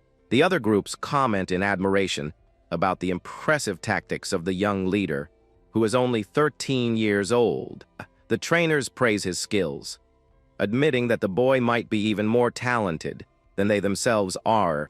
The veteran Raymond agrees with a smile, when suddenly he notices an important movement coming from the courtyard. He turns his face confused upon noticing the grand arrival of a high-ranking military carriage at the location. One imposing-eyed master of weapons with long hair emerges, revealing himself as the legendary instructor Leonhardt Belkane. All the recruits and officials stand firmly, rendering a respectful military salute to the visitor. The legendary one-eyed master asks the commander if the promising rookie he praised so much is the boy in the yard. The official confirms with pride while Demian keeps being thrown into the air by his happy comrades. Leonhardt gives an intrigued smile upon seeing the scene, realizing that a youth with a lot of potential has indeed joined the troop. Back in the military barracks, one of his roommates comes running in desperately, warning that something incredible has occurred. He reveals with enthusiasm that a military authority of extreme importance has just made a surprise visit. A recruit, comments that the legendary instructor of the 3rd Division left all the other officials standing at attention. Demian gets curious and asks the name of this man. But his roommate struggles to try and remember what it was. The boy is immediately startled to hear the recruit suggest that the legendary instructor's name might be Ryan Hart. He then whispers the master's true name, realizing that it is Leon Hark. Upon hearing the confirmation of the name from his friend, the boy stands up with a leap and begins to move in a rush. His roommate gets very confused by the sudden reaction and shouts. Asking where he is going, Demian ignores the question and simply takes off running through the long corridors of the barracks. He needs to confirm personally with his own eyes if that man is truly his former master. The youth suddenly stops midway upon spotting the man walking just ahead in the corridor. The experienced warrior with the eye patch notices the boy's presence and asks if he isn't the recruit from earlier. The official accompanying the legendary warrior smiles, saying they were already on their way to meet Demian. The boy quickly takes his position and gives a firm military salute out of respect for the superior's presence.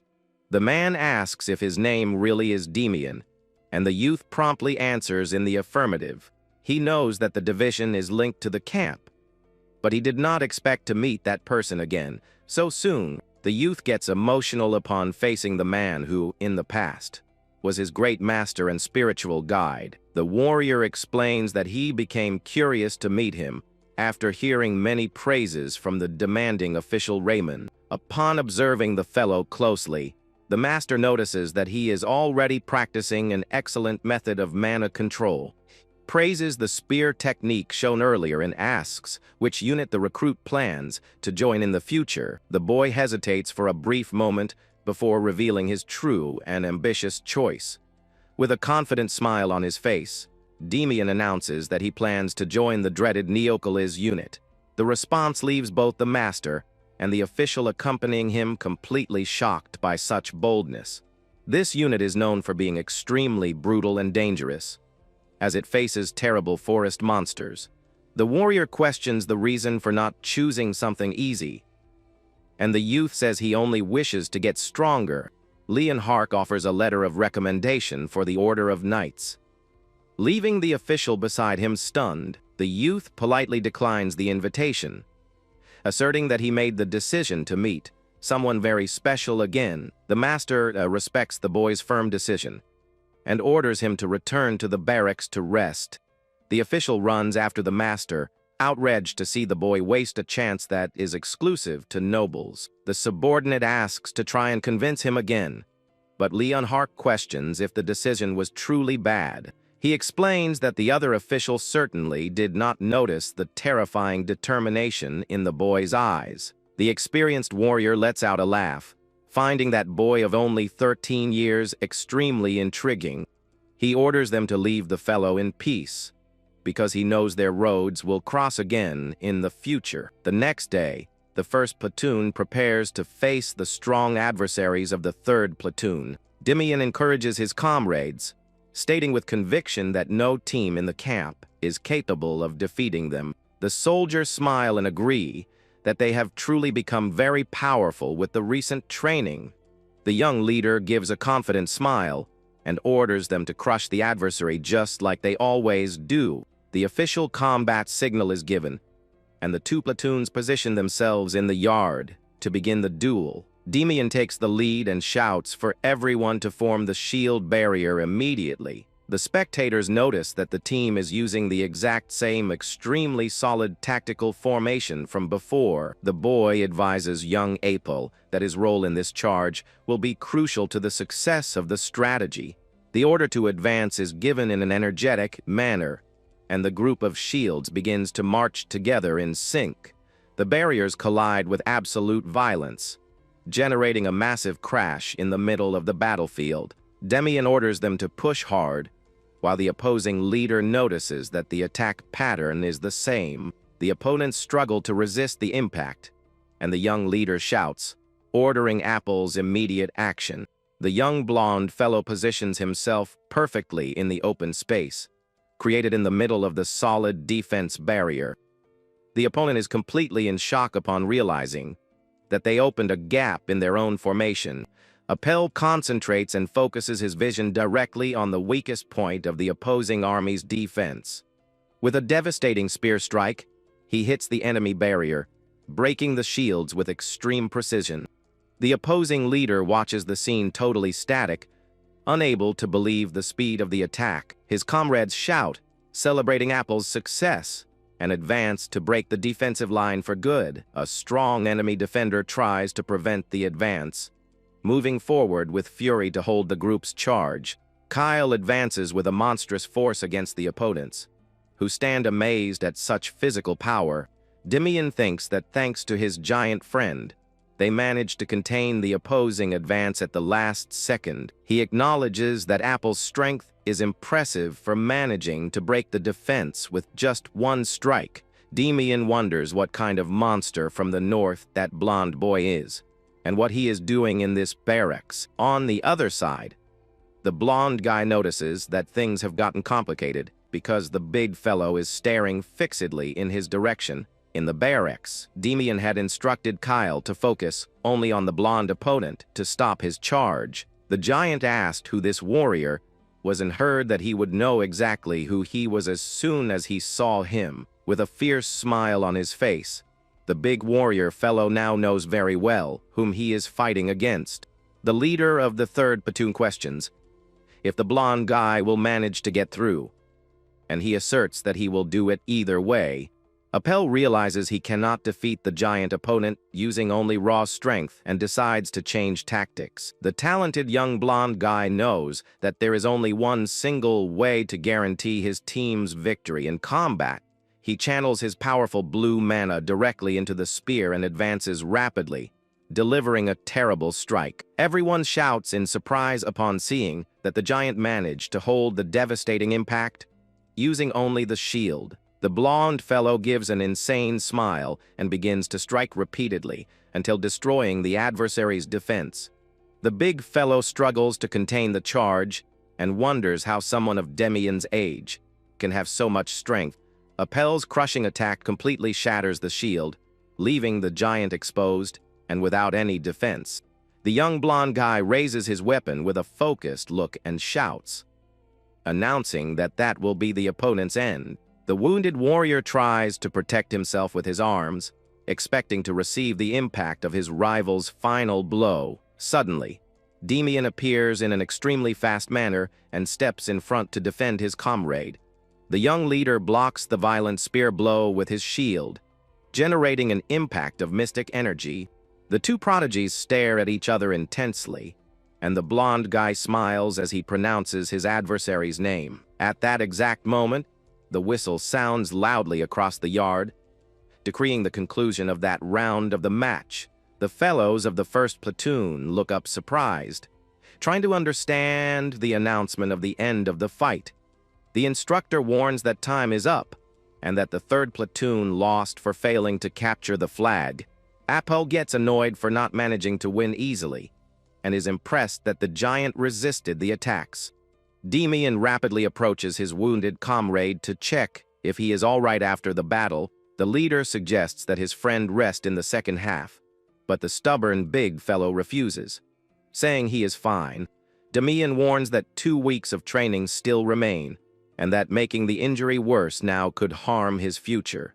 He asks his friend to defend the central flag, and the giant realizes that the leader is sparing his pride. Kyle accepts the mission to guard the objective and orders the allies to advance with everything to crush the rivals. The official on the platform orders the reversing of sides and tells the first platoon to prepare for the attack. The young leader gathers his tired team and warns that he intends to finish off the match without wasting much time. With an extremely focused look, the boy sets the deadline of only 5 minutes to guarantee victory. He turns sideways with a flawless determination, ready to execute his tactical plan before everyone.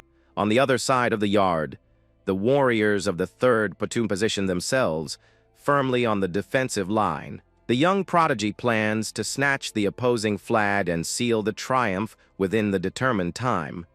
The two large formations of recruits stand face to face under the watchful eye of the instructor in the center, Demian reflects thoughtfully that the finally come to contest the grand hard final match of the tournament. He knows that he has demonstrated all of his tactical and strategic capability. While exercising the role of provisional leader, the boy decides that this is the ideal moment to make an excellent impression on the army officials. He wants to prove his true value before everyone. Utilizing only his new identity of Demian, the youth knows that a victory against the group of the Strong Apple will guarantee his title as the recruit of highest honor. The blonde adversary holds the central flag, knowing it would be difficult to fight on the front line while exhausted. Demian visualizes his rival's positioning and notices that a wrecked clash between them will be inevitable. The combat signal is given, and the officials bring about the official start of the grand tournament. Decision between the groups. The fellow commands his team to advance at maximum speed from the beginning, and the allies confirm with fury. The defenders turn terrified upon seeing that Demian's squad runs very fast without breaking formation. The enemy captain orders them to raise their shields, warning everyone to take great care with the mixed charge. Demian executes a perfect low dodge, thinking that any defensive effort of theirs will be useless. He channels his powerful purple mana into the tip of the spear, determined to pierce the rival barrier of shields. Demian delivers a frontal strike with his spear fully loaded with purple mystic energy. The crushing assault breaks the enemy barrier and pierces the shields with absolute ease. He executes a swift sweep, throwing the defenders to the ground with the impact of the area attack. Enveloped in mana, the young leader commands his group to break the opposing line for good. The defenders shout desperate, trying to contain the heavy mass charge of the attackers. The rivals try to counterattack the boy all at once, shouting that they need to bring him down quickly. The protagonist dodges skillfully and goes sliding right under the group's charge. The opponents are left lost with a nimble movement, and their weapons end up clashing in the air. Demian lands a precise sweep squarely, bringing down the rival who complains of ankle pains. Without losing time, the boy shouts, calling his platoon to reorganize the tactical formation. The defenders get startled upon realizing that Demian's platoon has already reached their base. The rival leader stands perplexed by the absurd speed and focuses his hopes on Apple's strength. Appel concentrates, knowing that stopping Demian's advance is the only way to save his flag. The young blonde guy asks his leader to guard the flag, while he himself tries to stop the rival. His comrade accepts with hesitation over having to depend on such a young boy at a critical moment. Demian sees the opponent approach and thinks that this will be the grand and decisive final duel. He recognizes the adversary as the future and legendary general of the kingdom known as Appel. Appel takes a running start and leaps toward Demian to deliver a first blow with his spear. Demian gets excited over the great chance to test his skills against a future general. He evades with mastery, noticing right afterward that the first movement was just a feint. With a clever smile on his face, the young protagonist prepares to respond in kind. Appel attacks with full force, releasing his bright blue mystic energy to shatter the defense. Demian manages to block the impact by crossing his spear, leaving the rival surprised by the reaction. The blonde warrior quickly pulls back his stance, surprised by his opponent's massive physical endurance. Demian channels his purple mystic energy into the spear, challenges the adversary to fight with everything. He leaps, delivering a crushing blow, determined to defeat the blonde guy with maximum strength. The weapons of the two young prodigies collide with extreme violence, generating sparks of pure mana. Appel stands shocked to see that Demian's mystic power was strong enough to split his spear, thrown backward. The blonde guy wonders if the adversary also hides a noble origin. The blonde boy is impressed upon seeing the flawless mana control that his opponent possesses. He feels he is facing an impassable wall, right in the middle of the basic training field. Demian walks in a calm manner and asks that they finish the match once and for all. The protagonist sets off for the last blow, asserting that the rival won't be capable of holding the impact. The youth delivers the final attack. While the adversary tries in vain to defend himself, Appel falls defeated onto the ground and deeply laments, failing to save his flag. The flag of the third platoon falls in the yard, sealing the final end of the tactical match. The instructors announce the victory of the first platoon, and all the allies celebrate happily. Appel remains lying face down in silence, trying to digest his first striking defeat. Demian walks calmly toward the defeated rival to compliment him for the effort. The youth offers help for the blonde guy to stand up and receives congratulations along with a promise of a rematch. Demian jokingly suggests that they fight on the same side next time, because it would be hard to beat him again. Appel smiles, telling his rival to stop exaggerating, while Demian thinks about his monstrous potential. For now, the young centurion just wants to enjoy the big celebration along with his squad. The master Leonhardt observes from afar, proud of the excellent result of the first platoon. The legendary warrior with the eye patch cracks a peaceful smile, appreciating his pupil's moment. He decides to let the young recruits enjoy the taste of the well-deserved and sweet victory to the utmost. Kyle is left jaw dropped before the large amount of special food served for them in the mess hall. His comrades celebrate animatedly, eating choice meat, asserting that winning the tournament was highly worth it. Demian observes his happy allies and understands everyone's joy in being able to eat meat after so long. The boy looks toward an empty table and laments that his master has already departed before they could talk. The young official approaches the celebration table and asks if he can sit together with the new recruits. He asks if the boy still maintains the same decision to refuse Leonhardt's grand recommendation. The official deeply laments the rigid choice, it being a golden opportunity for any soldier. Next, the man changes the subject in a casual way and asks if the youth knows about a new piece of gossip. He reveals that the master also offered a spot to Apple in the order of knights and asks what he chose. Demian says calmly that he will respect the other's choice, because life and decisions belong solely to Apple. The man gives a genuine laugh at the mature comment, asserting that the fellow sometimes seems like a dull child. The official thinks to himself that he failed in the mission to make him reconsider, and decides to give up on the attempt. The man raises his wine glass in the hall, calling everyone's attention to make a closing toast. He sincerely wishes good luck to everyone and warns them to prepare themselves, because the heavy practices return tomorrow. All the recruits raise their cups with great excitement and shout in unison a salute to the kingdom. The days pass rapidly at the barracks until the third and final week of official training begins. The soldiers execute exhausting spear exercises in the yard under the constant commands of order from the instructor. Demian notices that the attitude and commitment of all platoons in the camp changed for the better after the tournament.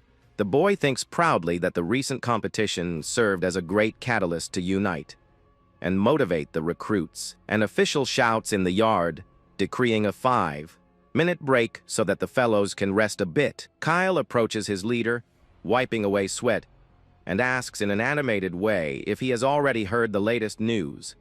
He shares that the atmosphere in the 4th platoon collapsed totally, and that many of them decided to request discharge from the army.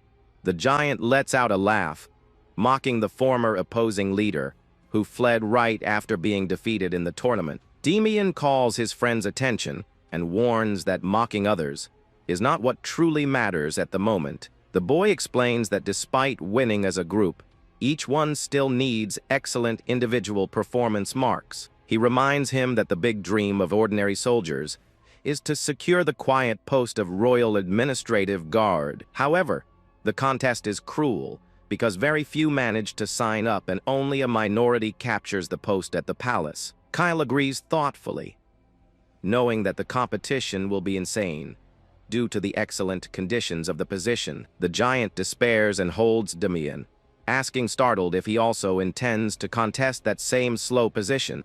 The protagonist denies it, and his friend stands surprised because with his marks, it would be very easy to secure the post at the palace. Demian asks if his friend would really like to live locked up and suffocated inside the castle the entire day. The giant hesitates, admitting that it would be boring, but questions if they shouldn't try to go to the best place possible. Protagonist tells him to forget it, because an active warrior like Kyle wouldn't endure living trapped for a single month. The giant understands Demian's argument and asks curious which unit his friend intends to go to then. The youth answers with seriousness that he chose to enlist in the dangerous and dreaded Neokali's unit. Kyle goes into a panic upon hearing the unit's name and begins to shout, saying his leader has lost his mind for good. Demian loses his patience and kicks the giant's leg, telling him to shut his mouth and stop with the scandal. Rubbing his sore shin, the big fellow laughs and says that deep down, he already expected a crazy decision coming from him. Kyle lets out a big laugh, saying his friend is totally insane and that is exactly why he likes him. The break time finishes, and the recruits return excited to the exercises, knowing that there is one competitor less. At the end of the month, the commander warmly congratulates the recruits for their excellent effort at the official graduation. Demian smiles upon realizing that the day to leave training has arrived. It's seeming like they enlisted just a few days ago. The military leader wishes great success for the young men's journey, encouraging everyone to help in the future of the kingdom. One of the instructors approaches Demian and calls him, while the solemn ceremony proceeds in the main courtyard. The officials shout, ordering a salute, and the graduates execute a beautiful salute of respect to the superiors. The one responsible closes the ceremony and advises that he will now call the 5 best standout recruits of the center.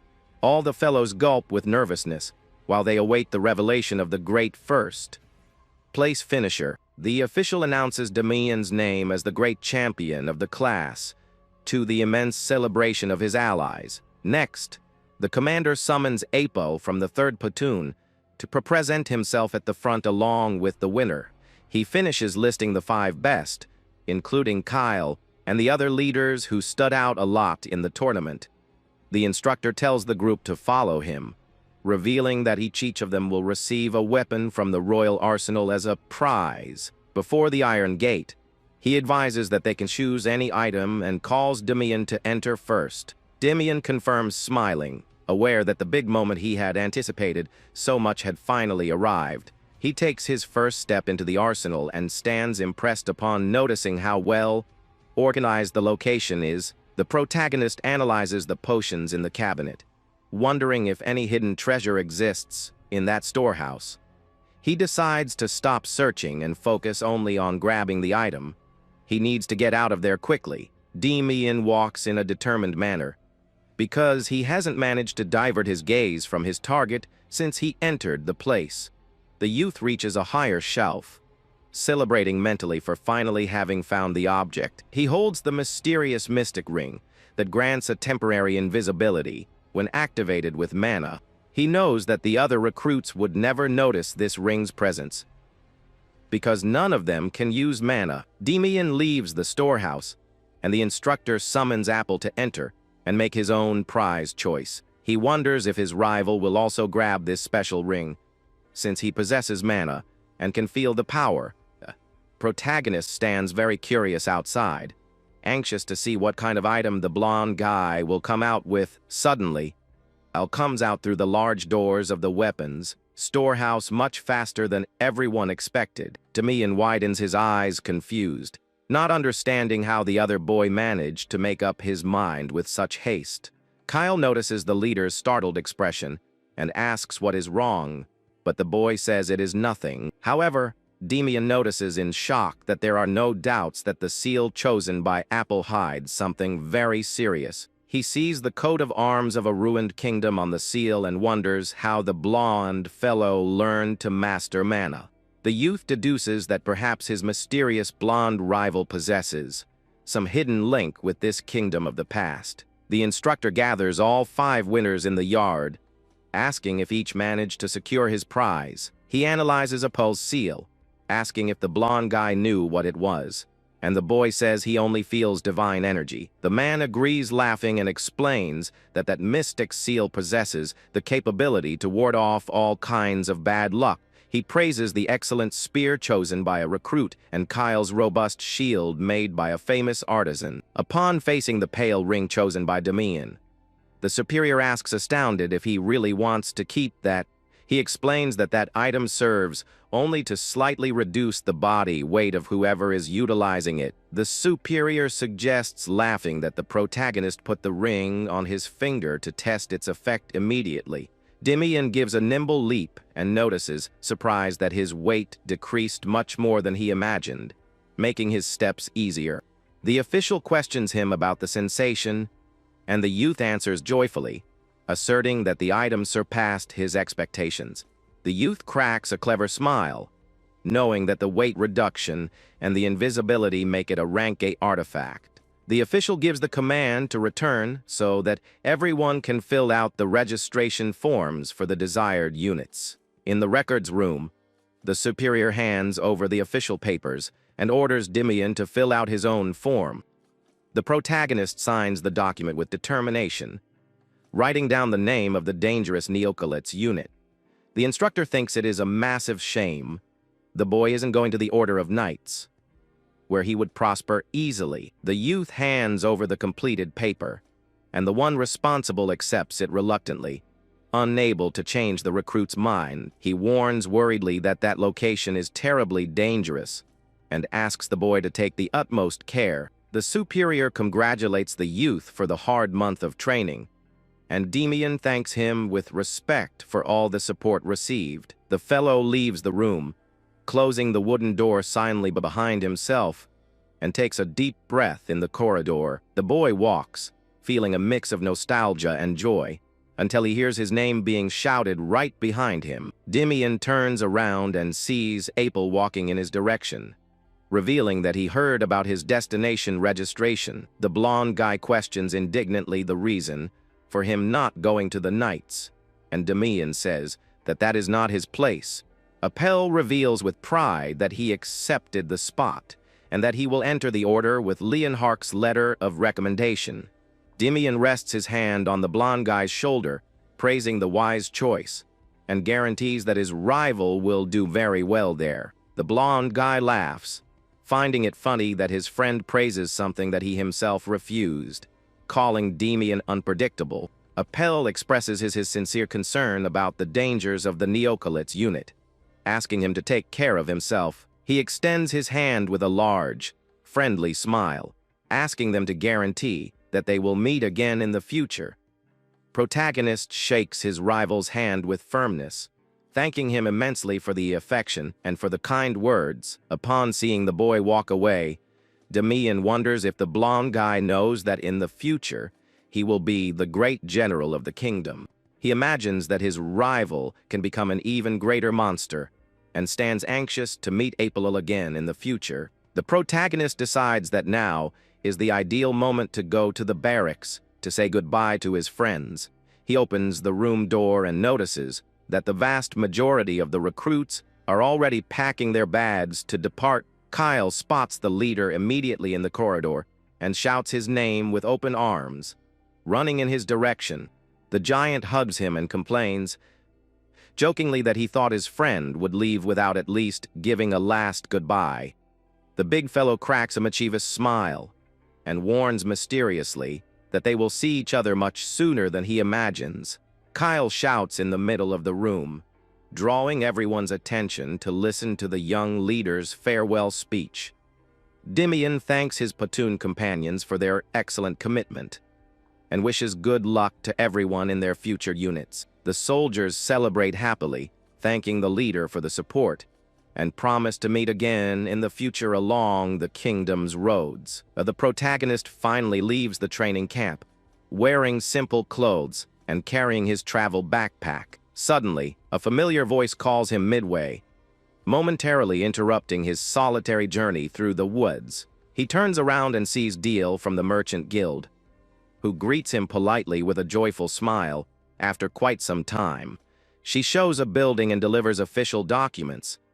detailing perfectly how the investment funds were applied. Sitting in the meeting room, she projects an excellent financial return based on the original proposals made by the boy. The youth analyzes the papers and stands extremely impressed with flawless organization of the report presented by her. The young lady advises that he can ask questions, but the fellow thinks the document is too perfect to generate any doubts. He decides to proceed with the business and advises that shortly he will send a trusted employee with additional funds of his. She proposes to detail the contract in writing, but the youth makes a friendly gesture, saying that formality is not necessary. Demian explains that contracts serve only when there is suspicion and guarantees that he fully trusts her honesty. The young lady stands totally surprised by the massive maturity demonstrated by the fellow and comments that he is someone truly unique. She places a very beautiful ornamented chest on the table and asks the youth to check his investment funds. Suddenly, the young lady widens her eyes and stammers, startled upon looking at the content revealed from inside the beautiful wooden chest. Demian smiles, revealing that he sent much more gold than promised as a sincere form of gratitude for their partnership. She tries to recalculate the contract, but the protagonist interrupts her with an outstretched hand, saying everything is great. He values that the young lady treated him with total seriousness as an investor, without caring about his childish and young appearance. Deal asks if he just graduated from training and wants to know to which combat unit the boy will be sent now. The protagonist answers with naturalness that he is going west to serve in the dreaded Neocalis unit near the Great Forest. She goes into a panic, asking if he volunteered, and he questions jokingly if the best recruit would be sent there by force. The boy jokes, saying that if he falls, the invested money will be left free under the total control of her own guild. The young lady gets angry with the morbid comment and asks with seriousness that the fellow avoid making jokes of that dangerous nature. The youth gets startled by Deal's firmness, realizing that despite being gentle, she knows how to be extremely sharp when necessary. She asks what the day of the trip to the west will be, and Demian promptly answers that he will leave in exactly 3 days. The young lady understands the answer and guarantees that she will use his investment in the best way possible to generate great profits. She makes a farewell bow, and Demian thinks satisfied that the financial matters were all well resolved. The boy thinks that in 3 days he will be in the terrible forest, and decides that he must enjoy his free time to eat a lot. He spends the following days eating skewers, drinking joyfully, and sleeping in a relaxed manner to rest his body. When the day finally arrives, Demian puts his backpack on his back and walks through the forest, looking at the map of the route. The boy thinks that he managed to assemble all the necessary supplies, and that now it only remains to begin the long trip. Suddenly, he hears a strange noise coming right behind himself in the woods, and looks to the side extremely suspicious. Kyle emerges from behind the tree, carrying a massive backpack, and lets out a big laugh, confirming the promised reunion. Protagonist stares at him totally incredulous and asks if the big fellow really did what he is imagining. The giant asserts with seriousness that their great friendship and partnership would never end in a simple way at the camp. He reveals, laughing, that he also registered for the Neocalis unit, and rests his arm on his friend, calling him to fight together again. Demian smirks, and the two companions take their first steps toward the new journey that awaits them in the west. Suddenly, a shrill shout of warning tells the two to wait, making the duo look back very startled. Dial appears running, exhausted, down the road, and wipes the sweat from her face. Relieved at not having arrived late for the meeting, the protagonist asks what she is doing there in the middle of the woods, and points confusedly to the massive structure coming right behind her. She reveals with a smile that she provided a luxurious carriage. Knowing that the route to their base is long and tiring, the young lady advises that she filled the vehicle with provisions and supplies, and Demian asks why she did all that for him.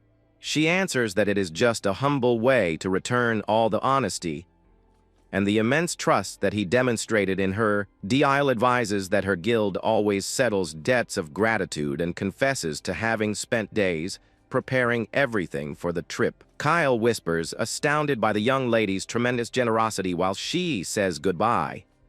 Asking them to take great care, she says, laughing, that is just a strategic investment for the future. Endymion smiles upon understanding her sharp wit.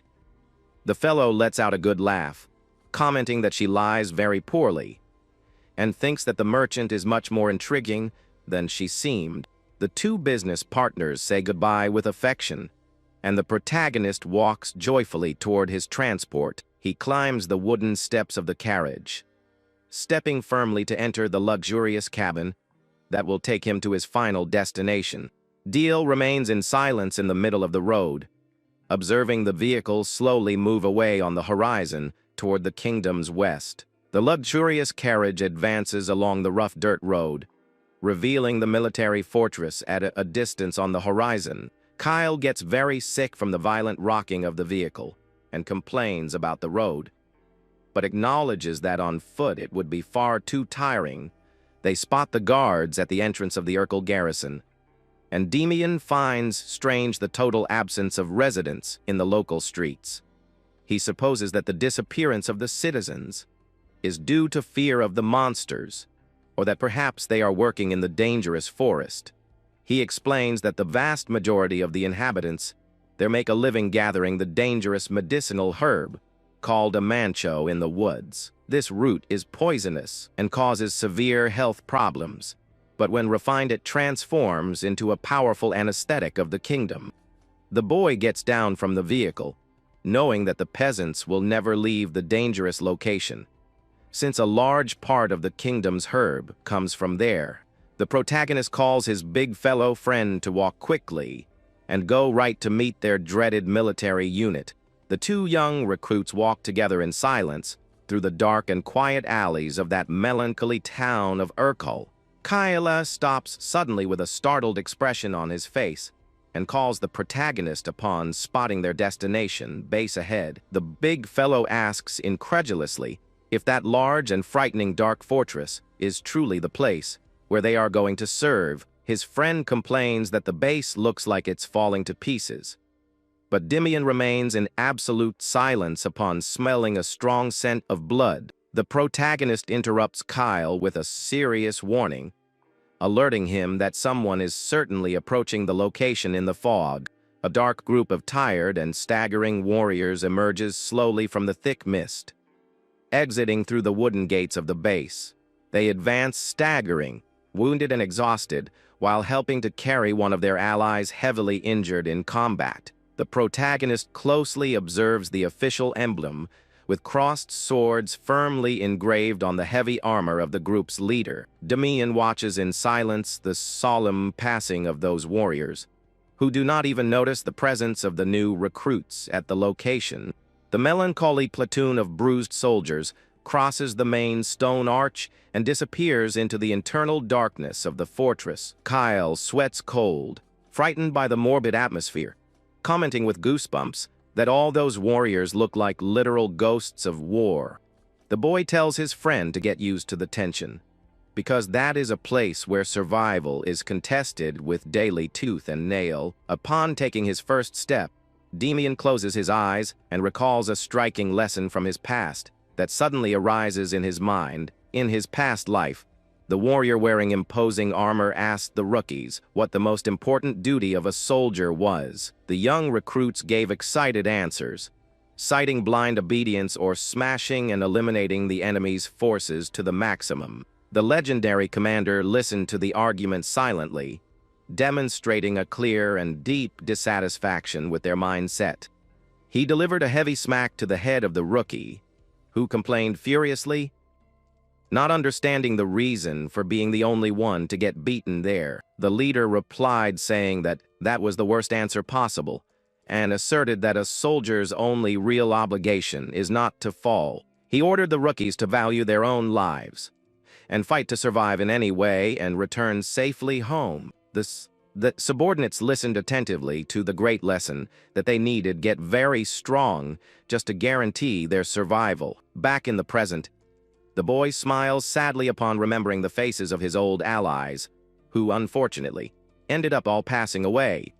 He calls his partner to enter the military post at once, and the big fellow hesitates out of fear of facing the frightening internal environment. Demian reminds his friend that their purpose there is to get strong, and that wasting time standing at the entrance will bring no result at all. Kyle advises worriedly that the veterans looked terrible and suggests waiting for the tense atmosphere to calm down a bit before entering for good. Ignoring his companion's hesitation, the boy walks undaunted toward the large black gates of the terrible fortress. Kyle curses, frustrated, and takes off running after the stubborn protagonist, who is already entering the massive dark stone structure. Inside the garrison, a furious veteran throws his training armor against the boxes, shouting curses against the guard. He shouts revolted, revealing that they lied about the patrol and that they faced dozens of orcs, along with a terrible orc mage. Another ally advises desperately that his friend's arm is destroyed, and that if he doesn't receive treatment, he will receive a forced discharge.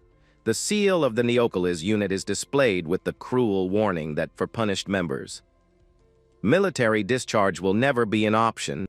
The fate of the offenders is severe, and they are forced to rot in prison for the rest of their lives or fight bravely in this nightmare.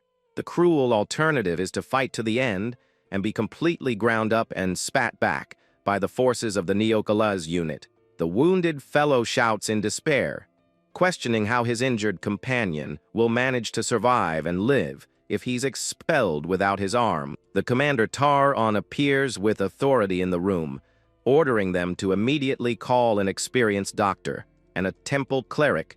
The warrior tries to alert him about the temple's abusive price, advising anxiously that everyone's pay does not cover a fraction of the costs. The commander throws a heavy bag of coins onto the counter, delivering 20 gold coins of his own to cover the entire treatment. The subordinate gets startled, advising that the gold was for his mother's surgery, but Tar-On calms the fellow, saying she has improved. The other warriors fall into absolute silence, moved by the noble gesture of personal sacrifice demonstrated by the commander. Moved, they decide to donate their own savings and throw their few silver coins onto the pile to help with the rescue fund. The youngest recruit tries to hand over his coins to collaborate, but the veteran with the scarred cheek shouts.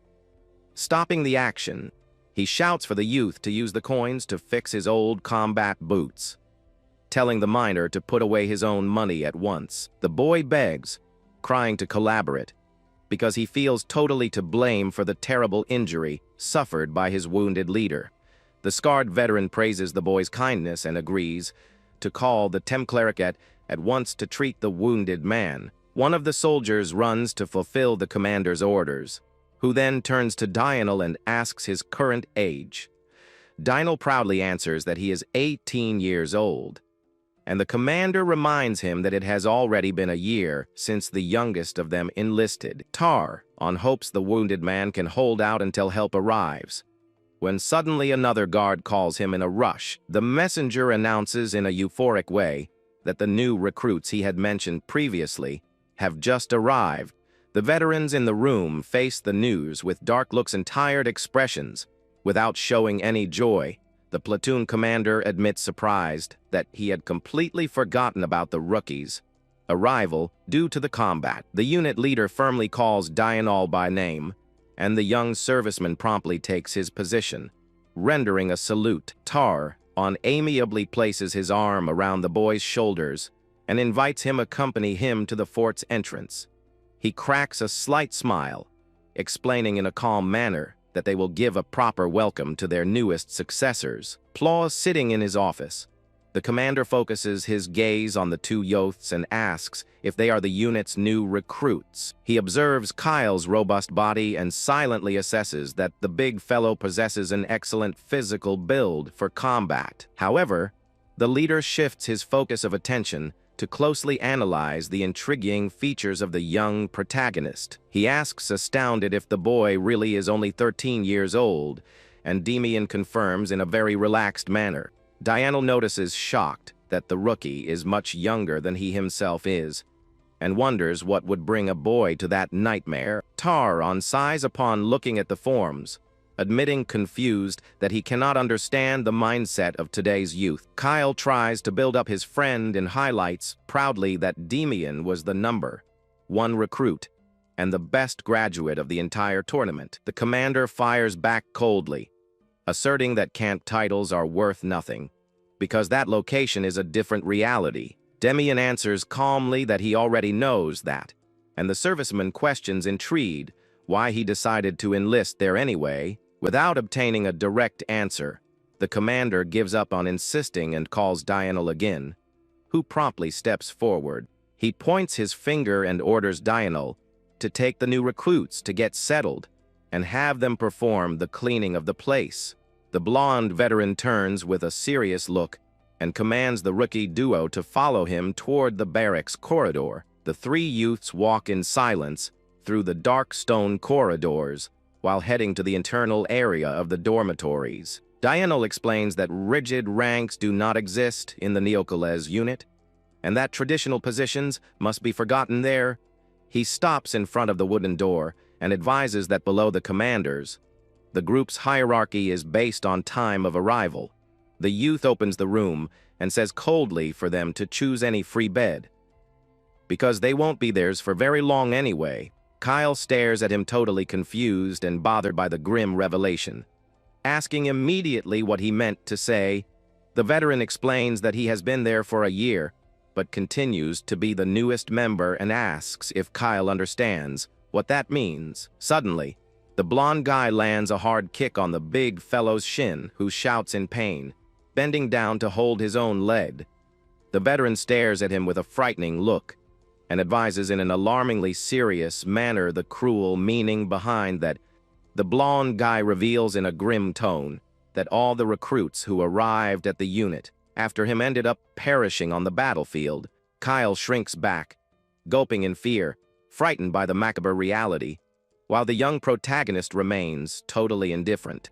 Dinah turns to leave, ordering them to unpack their bags and start cleaning the dormitory to receive more orders later. The large door closes with a dull thud, leaving the two rookie friends alone in the middle of the old and dusty room. Kyle complains, revolted about the veteran's hostile way, but the young protagonist just gives a restrained laugh at the situation. The big fellow asks, irritated, the reason for him to be smiling again, and Demian plays it off, saying it is out of pure whim. The boy looks out of the corner of his eye with a nostalgic smile, thinking that Diana keeps acting exactly the same way as in the past.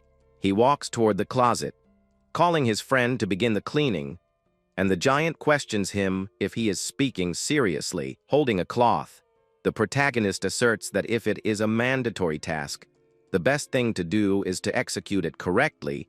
He extends the cloth, laughing mockingly, and comments that after all, that activity can be considered their first mission there. He shouts, revolted, asking if he looks like a janitor, while Demian jokes, saying that the place needs to end up sparkling. Meanwhile, in the canteen of the Neocoles unit, young Diana remains seated alone, reflecting with a melancholy look. The youth closes his eyes, feeling a massive tightness in his chest, and mentally admits that he is terribly terrified of everything. He remembers the pain of seeing each new teammate join the group, form bonds of friendship, and shortly after pass away. The fellow recalls calming the frightened rookies on their first patrols, guiding everyone to pay close attention. He used to reassure his companions, asserting that the mission would be simple and asking them to stay in the rear. However, in the forest, a single second of carelessness in battle was more than enough to cost anyone's life. He understood in a bitter way that the dreaded military garrison of Neocoles is exactly that kind of cruel and merciless place. He sighs, tired, remembering that he grew tired of protecting the rookies, knowing that everyone would inevitably end up gone afterward. Yet, The new recruits who just arrived bother him deeply in some intriguing and mysterious way. Yahello reflects intrigued, thinking that the boy's gaze seemed to know him. When the shoemaker advises that the repair is finished, he thanks him in a polite manner and leaves some coins on the wooden counter, picking up his refurbished boots. The merchant comments on the presence of two fellows lost at the entrance and asks if they might be the garrison's new recruits. He highlights laughing that the rookies looked so weak and useless that he thought they were part of just the regular guard. Yahello says goodbye with a brief bow and advises calmly that he will return to the establishment next time, walks back thinking about the new rookies, and decides that he will need to break their spirit of pride immediately. He knows that feelings like pride, motivation, and excessive confidence only serve to finish off the soldiers in that nightmare. Yahello slowly opens the dormitory door, expecting to find an absurd mess and a poorly done cleaning job. However, the veteran widens his eyes in a complete state of shock upon facing the actual situation inside the room. Demian appears, smiling cheerfully with a dust-smudged face and a bandana on his head. Hailing his superior's return, the boy points to the room, which is now sparkling and clean as if it were a totally new place. It is so flawless. The other veterans appear surprised and ask jokingly, Yahello by chance tortured the rookies to clean everything like that? The fellow stammers, sweating cold from nervousness, without managing to even explain what actually happened to generate that perfection. Demian extends the cleaning bucket with an ingenuous smile and asks politely if the veteran would like to inspect everything.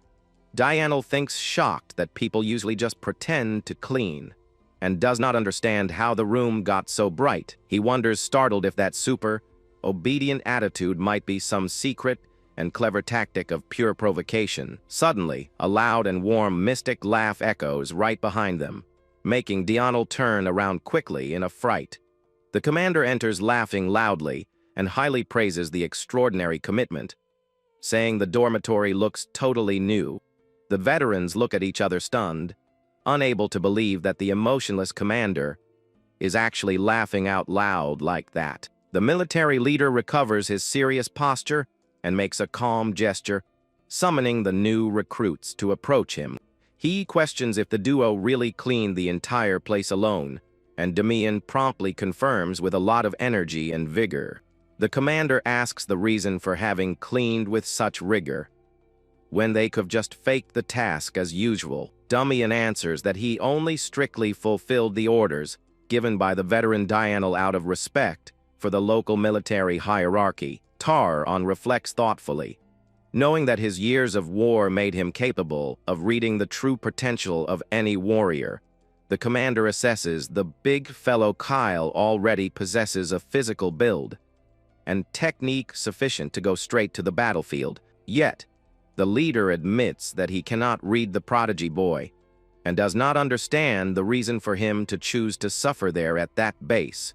He supposed that a strong, hidden reason must exist for the minor to enlist and requests everyone's attention in the room to give a warning. The veterans watch intrigued, while the platoon commander rests his hands on the shoulders of the rookie duo. The commander cheerfully presents the two newest, youngest recruits of the group, and the allies offer welcomes with smiles. When this awful war is finally going to end, Demian replies thoughtfully that the conflict would only come to an end if they simply surrendered. His comrade closes his eyes and asks Demian seriously not to fall before him on the battlefield. Demian finds that talk pointless, but his friend just laughs and asks him to promise that he will make it out alive. He wakes up in his bed thinking that, in a way, he ended up keeping that old promise from the past. The youth recalls the painful moment when he found his great friend lifeless on the battlefield. His gaze grows extremely sharp and focused as he recalls the harsh memories of that clash. He fought with relentless fury and managed to survive the war longer than his late friend. He sighs in frustration in the present, regretting having that unsettling dream in the middle of the night. Unable to get back to sleep, the boy decides to get up to practice his mana cultivation method. The proto walks alone toward the quiet forest in the middle of the dark night. He notices a strange sound and spots someone training with a sword in the darkness of the woods. The youth immediately recognizes that the warrior focused on the night training is his peer Yahello. Dimian realizes that the fellow has always been a fanatic for heavy training since a very young age. He notices that his friend is using a heavy weapon that is totally incompatible with his real speed and strength. The boy smiles, knowing that in the past, it was also difficult to make him change his mind about that weapon. The next day, the soldiers face the rocky mountain, knowing they will be subjected to an endurance test. Some bored veterans decide to start a wager to see if the rookies can handle the physical exercise. The soldiers begin throwing their silver coins into a pile, betting that the rookies will pass out shortly. Dimian's ally gets extremely annoyed upon realizing they are being looked down on by the veterans. The boy notices that no one stops that mean joke and analyzes the atmosphere of the place. The proto begins walking toward the group of bettors, leaving his companion confused. Dimian suddenly appears before the veterans, asking if he can also take part in that wager. The men are startled by his arrival but soon smirk, asking if the rookie has any money to play with. The boy confirms that he wants to bet, but warns that he wishes to slightly alter the rules of the challenge. He displays a shiny gold coin, betting that he will beat everyone and take first place in the training. The veterans find the boy's nerve amusing and laugh, asking if he has any other conditions. They accept the proposal and promise to hand over all the accumulated money if the rookie manages to beat them. However, they warn that if the boy loses, he will have to do everyone's laundry for an entire month.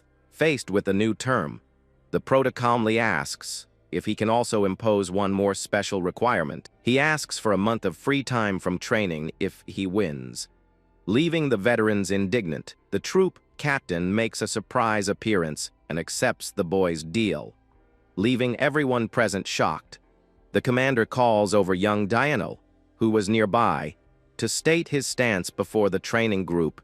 The military leader orders with a smile that the young warrior also take part in the endurance challenge. Yahello hesitates, but the commander taunts him, asking if he is afraid of losing to a rookie. The youth denies it and says it would be a mere waste of money to participate in such an obvious match.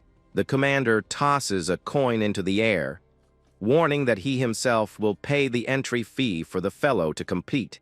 The leader guarantees Dimian that he will keep the promise of free time if he truly outperforms the veterans. He warns the veterans that whoever loses will face an infernal training session, forcing them to give their absolute best. The experienced warriors glare at the rookie hatred, determined to use all their strength to crush him. The boy reflects satisfied that everything went according to plan. Since his goal goes beyond the prize, he wants to change the dispirited atmosphere of the unit, which consumes each soldier's hope of survival. The commander takes his position and officially announces the start of the day's grueling physical exercise. He points to a pile of heavy logs and warns that the test will be to carry them to the top of the mountain. The soldiers complain about the sudden change in the training routine, but receive a sharp command from the leader. He furiously orders everyone to grab a heavy log and start running without wasting any more time. The warriors begin the difficult ascent of the rocky mountain, while carrying the massive blocks of wood. The physical toll is brutal, making the soldiers sweat heavily under the crushing weight of the logs. A veteran wonders about the commander's real motivation for demanding such a cruel test on that day. The other soldier believes that the training serves only to make the rookies pass out from exhaustion. One of the veterans looks around confused while carrying his log, unable to find the new recruit. He is extremely surprised and begins to wonder if the boy already managed to push past them. He stands in shock upon spotting the rookie scaling the rocks at immense speed and way ahead of everyone. Dimian lets out a tired sigh, but keeps moving up the slope with his heavy wooden log. The boy looks surprised at his mystic ring, realizing that the item also reduced the weight of the log itself. He cracks a nice, satisfied smile for making an excellent choice. When selecting that prize item, the Prota keeps climbing in a calm manner. While wondering where his veterans are, he looks back and notices that the soldiers are very far behind, and that only one can keep pace with him. The only experienced warrior who can maintain the strong rhythm and follow Demian's steps is Dianol. The Prota observes his blonde peer scaling the mountain, breathing in a very winded and tired manner. Dianol focuses his gaze on the trail, knowing that his persistent opponent will shortly reach the top of the hill. Suddenly, a messenger comes running in desperately, calling for the commander in the middle of the main courtyard. The guard points in panic toward the unit building, warning that something very serious is occurring. The military leader turns his face quickly and widens his eyes in complete shock at what he has just seen. At the top of the base, the dreaded red flag is hoisted, indicating a maximum level state of emergency. The soldiers begin to gather rapidly in front of the large stone gate of the dark fortress. The commander asks irritably about the reason for the alert and receives the news of losses in the Bronzy Laya forest. He wants to know who the victims are and discovers that they are gatherers in a forbidden area of the woods. The official complains about the civil disobedience and questions what creature caused the attack in the dangerous forest. He is surprised that no one knows the type of monster. Even though the group was with 6 mercenaries, the commander asks how many men are ready and hears that only 70 soldiers can march right away. He orders to exclude the lightly wounded to gather 50 elite warriors as quickly as possible. He reflects worriedly that the outings are frequent and wonders if the forest is undergoing changes. The warriors stand firmly in the garrison yard, responding promptly to the call to combat. The commander tells everyone to brandish their weapons when he hears hurried footsteps coming in his direction. Demian and his giant partner step forward before the group, stating that they also intend to go on the mission. The leader refuses immediately, saying that real combat is different, and orders them to stay at the barracks. The rookies argue that they can act by carrying the loads in the rear, thanks to their excellent stamina. The experienced leader closes his eyes, lamenting the situation of needing to accept the help of new recruits. He accepts on the strict condition that they stay only in the rear carrying the extra equipment. The commander orders Dianol to hand over all the extra baggage to the 2 rookies to begin the march. Dianol passes the supplies to Demian, who begins to reflect on the terrible events of that forest. Dianol reveals in a very tense and serious tone that there's a terrifying demon hidden in the middle of the forest. Demian finds the story ridiculous, but the veteran guarantees that it was no ordinary forest creature. The youth shares that he saw a terrible orc possessed by a demon, beating a steel wolf to absolute death. He clenches his fists in anger, remembering that they needed to abandon the area due to the extreme danger there. The fellow reveals that if it weren't for this terrible creature, his beloved unit would never be destroyed. Demian scratches his head thoughtfully, finding the information very confusing and difficult to organize right now. He concludes that the best choice is to go as a porter to check out the real situation with his own eyes. The experienced captain leads the group and asks if all the combatants have organized their provisions. The commander dictates the safety rules, warning them to avoid the maximum danger routes as much as possible. He turns sideways, ordering that each soldier's highest priority be to return alive from the mission. The marching order is given, and the young Prota thinks that he will finally begin his first expedition with a focused and confident look. He prepares to face his true debut on the battlefield.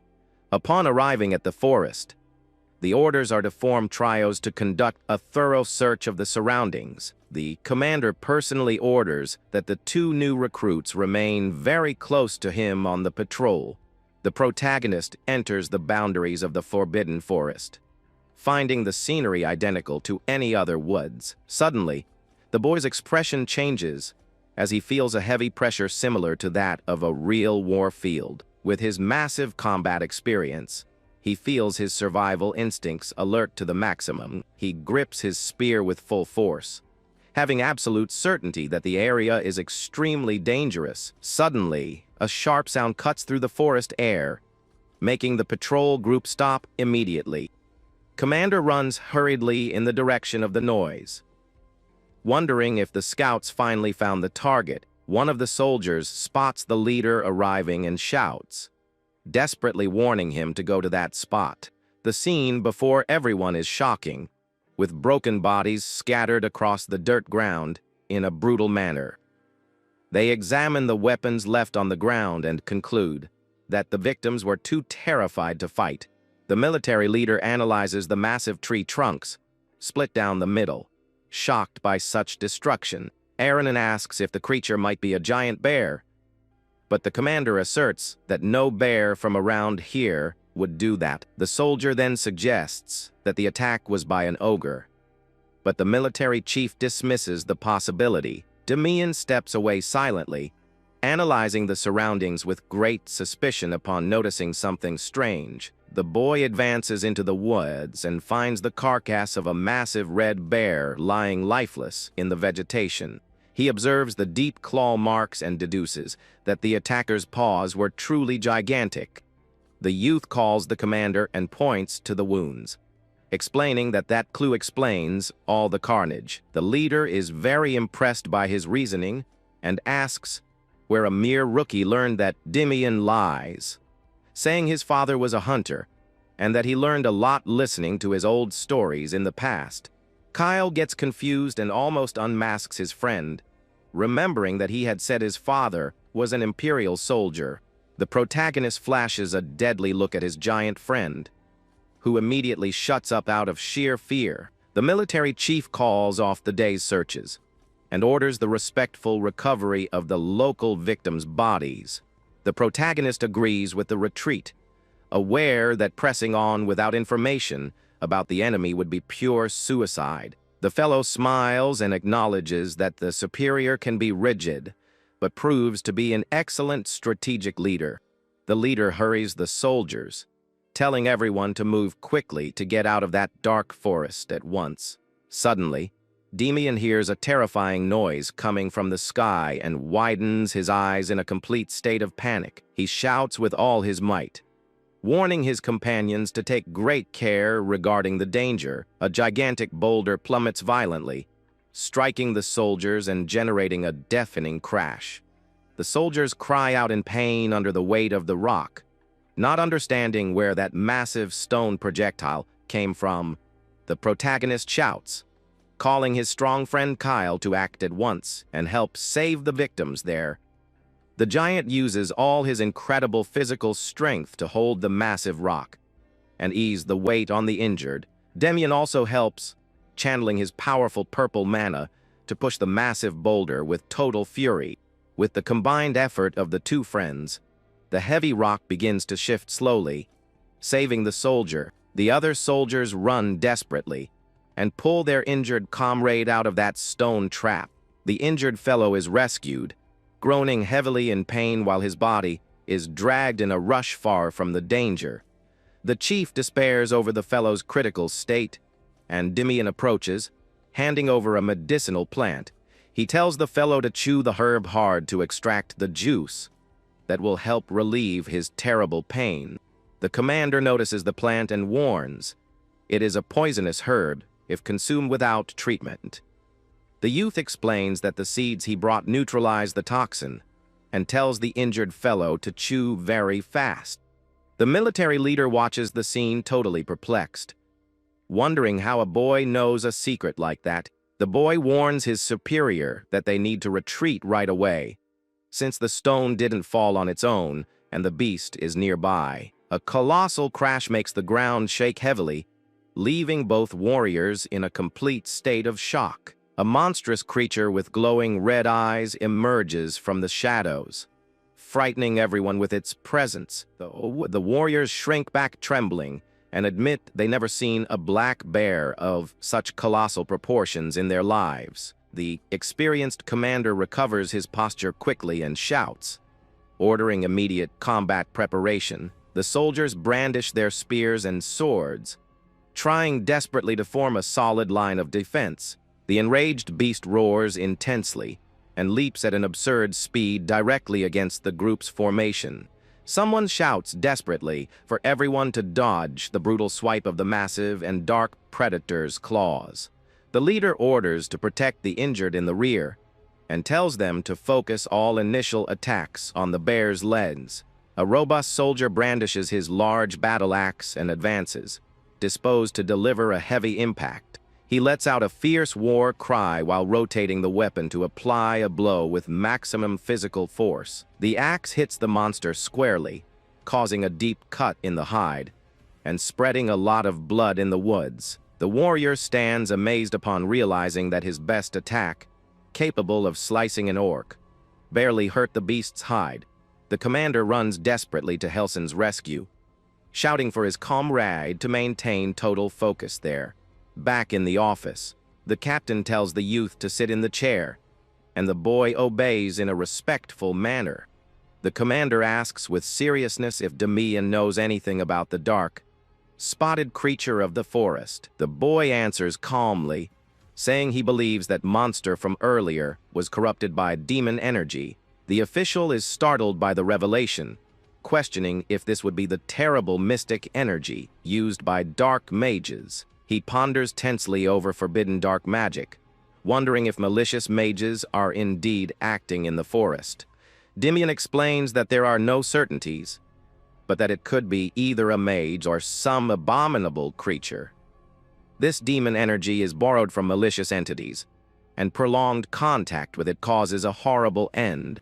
He recalls that the Bronzelia forest hid a corrupted mystic stone, but finds it strange that it appeared early. In the past, the existence of that cursed gem was only revealed after a great tragedy that shook the entire empire. The youth widens his eyes as he suspects that these recent incidents are actually just the beginning of it all. The malicious aura grows with time, corrupting the beasts, and he decides to destroy the gem before it gets powerful. The captain asks suspiciously how he knows so much, and Demian repeats the lie, saying he heard it all from his father. The military chief demonstrates a lot of interest in the subject and asks to hear more details about his father's experience. Faced with the troops' despair for any type of information, Demian agrees to tell one more made-up story. The next morning, the sunlight shines over the camp, while the recruits begin to wake up in the dormitories. Kyle wakes up yawning and complains of muscle pains, saying that the previous day's patrol left him very exhausted.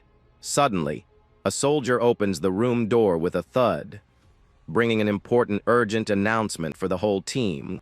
He reveals with astonishment that the dangerous Bronzelia forest was officially closed off by orders from the High Command. The soldiers celebrate the news happily, because now they will have plenty of free time to rest and treat their injuries. The big fellow notices Demian's serious expression and questions curiously the reason for his friend not celebrating too.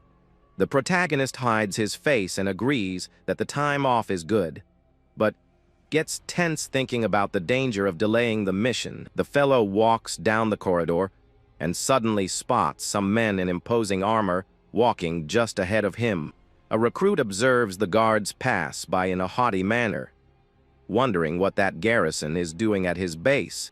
The arrogant official from the Imperial garrison settles, with crossed arms in the main chair of the command room. Commander Tar enters his own office and asks the visitor what motivated that sudden arrival. The man explains that the temple agreed to cooperate after they felt a strong malicious presence coming from that dead bear. The captain stands thoughtful, noting shocked that the deductions made by the rookie Demian were totally correct. The official warns that nothing is definitive and reveals the plan to send a cleric for a large joint search in the area. The visitor adds that due to the danger, he wishes to take the soldier who possesses knowledge about dark magic. Taron tries to protect the boy, saying he is just a rookie, but the man counters that it was he who found the clues. The commander knows he cannot refuse the demand, under the serious risk of suffering severe punishments from his superiors. With a very tense expression, the captain decides to summon Aaron immediately to convey the mission orders. He firmly orders them to bring the boy, while Demian on the outside already foresees his new complication. The youth walks at night, thinking about how to maintain the commander's trust until the right moment to reveal the truth. During the fierce previous battle, the massive corrupted black bear delivered a powerful claw swipe against the group. The brutal attack hits the front line squarely, making the strong warrior cry out amidst the terrible impact. The body of the experienced combatant is thrown with violence and rolls, without strength, across the grass of the battlefield. The dark beast with red eyes glows intensely and approaches the yielded opponent with heavy steps. The monster raises its gigantic paw armed with sharp claws, ready to apply a fatal finishing blow. Suddenly, Commander Tar appears swiftly, blocking the charge with his sword and cursing the enraged beast. The military leader focuses his gaze on the beast, swearing he won't let it escape alive. After seeing his 3 allies fall, he shouts with all his energy, motivating the allied forces to keep attacking the monster without any respite. He commands the total ambush, ordering all men to attack repeatedly until managing to pierce the thick hide. An experienced veteran extends his arm, preventing Demian's approach and telling the rookies to stay back. The military leader shouts, calling for Dianel, and the young warrior promptly responds. Advancing with his massive weapon, Dianel applies a devastating blow, cutting the creature's hind leg and spreading a lot of blood across the grass. The corrupted black bear lets out a howl of pure agony upon feeling the severity of that deep wound in its leg. The beast finally drops to its knees on the grass, giving the commander the ideal opportunity to carry out the final attack. The captain points his shiny blade directly at the beast's eyes, announcing that that will be its end. Demian watches the scene and widens his eyes upon suddenly noticing a strong mana fluctuation coming from the captain. The leader channels all his bright mystic energy and leaps, applying a fatal blow to end the terrible monster. The soldiers celebrate the victory and begin to kick the body of the defeated monster with a lot of anger and relief. The commander analyzes the bear's coat thoughtfully, without having the slightest idea where such a bizarre beast arose from.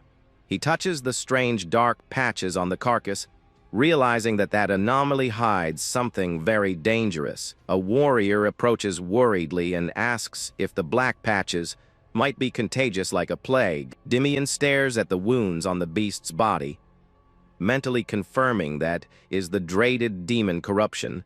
The youth reflects that only one single explanation exists in the world for the emergence of such a corrupted creature. The boy thinks tensely that the absolute priority now must be to find the place of origin of that monster shortly. The commander orders Aaron to watch the area and tells Brent to remove the beast's hide, manufacture excellent armor. Demi interrupts the order firmly, warning that they should not use that creature's hide under any circumstances. The commander turns around surprised and asks the reason for the rookie to make such a serious warning before the entire garrison. The military leader focuses his gaze on Demian, realizing that the youth indeed hides some very important knowledge. He changes the order, telling them to leave the carcass there to return to the base, and calls for the recruit in a mysterious way. The commander orders the boy to follow him right away while the entire platoon begins the rapid return through the forest.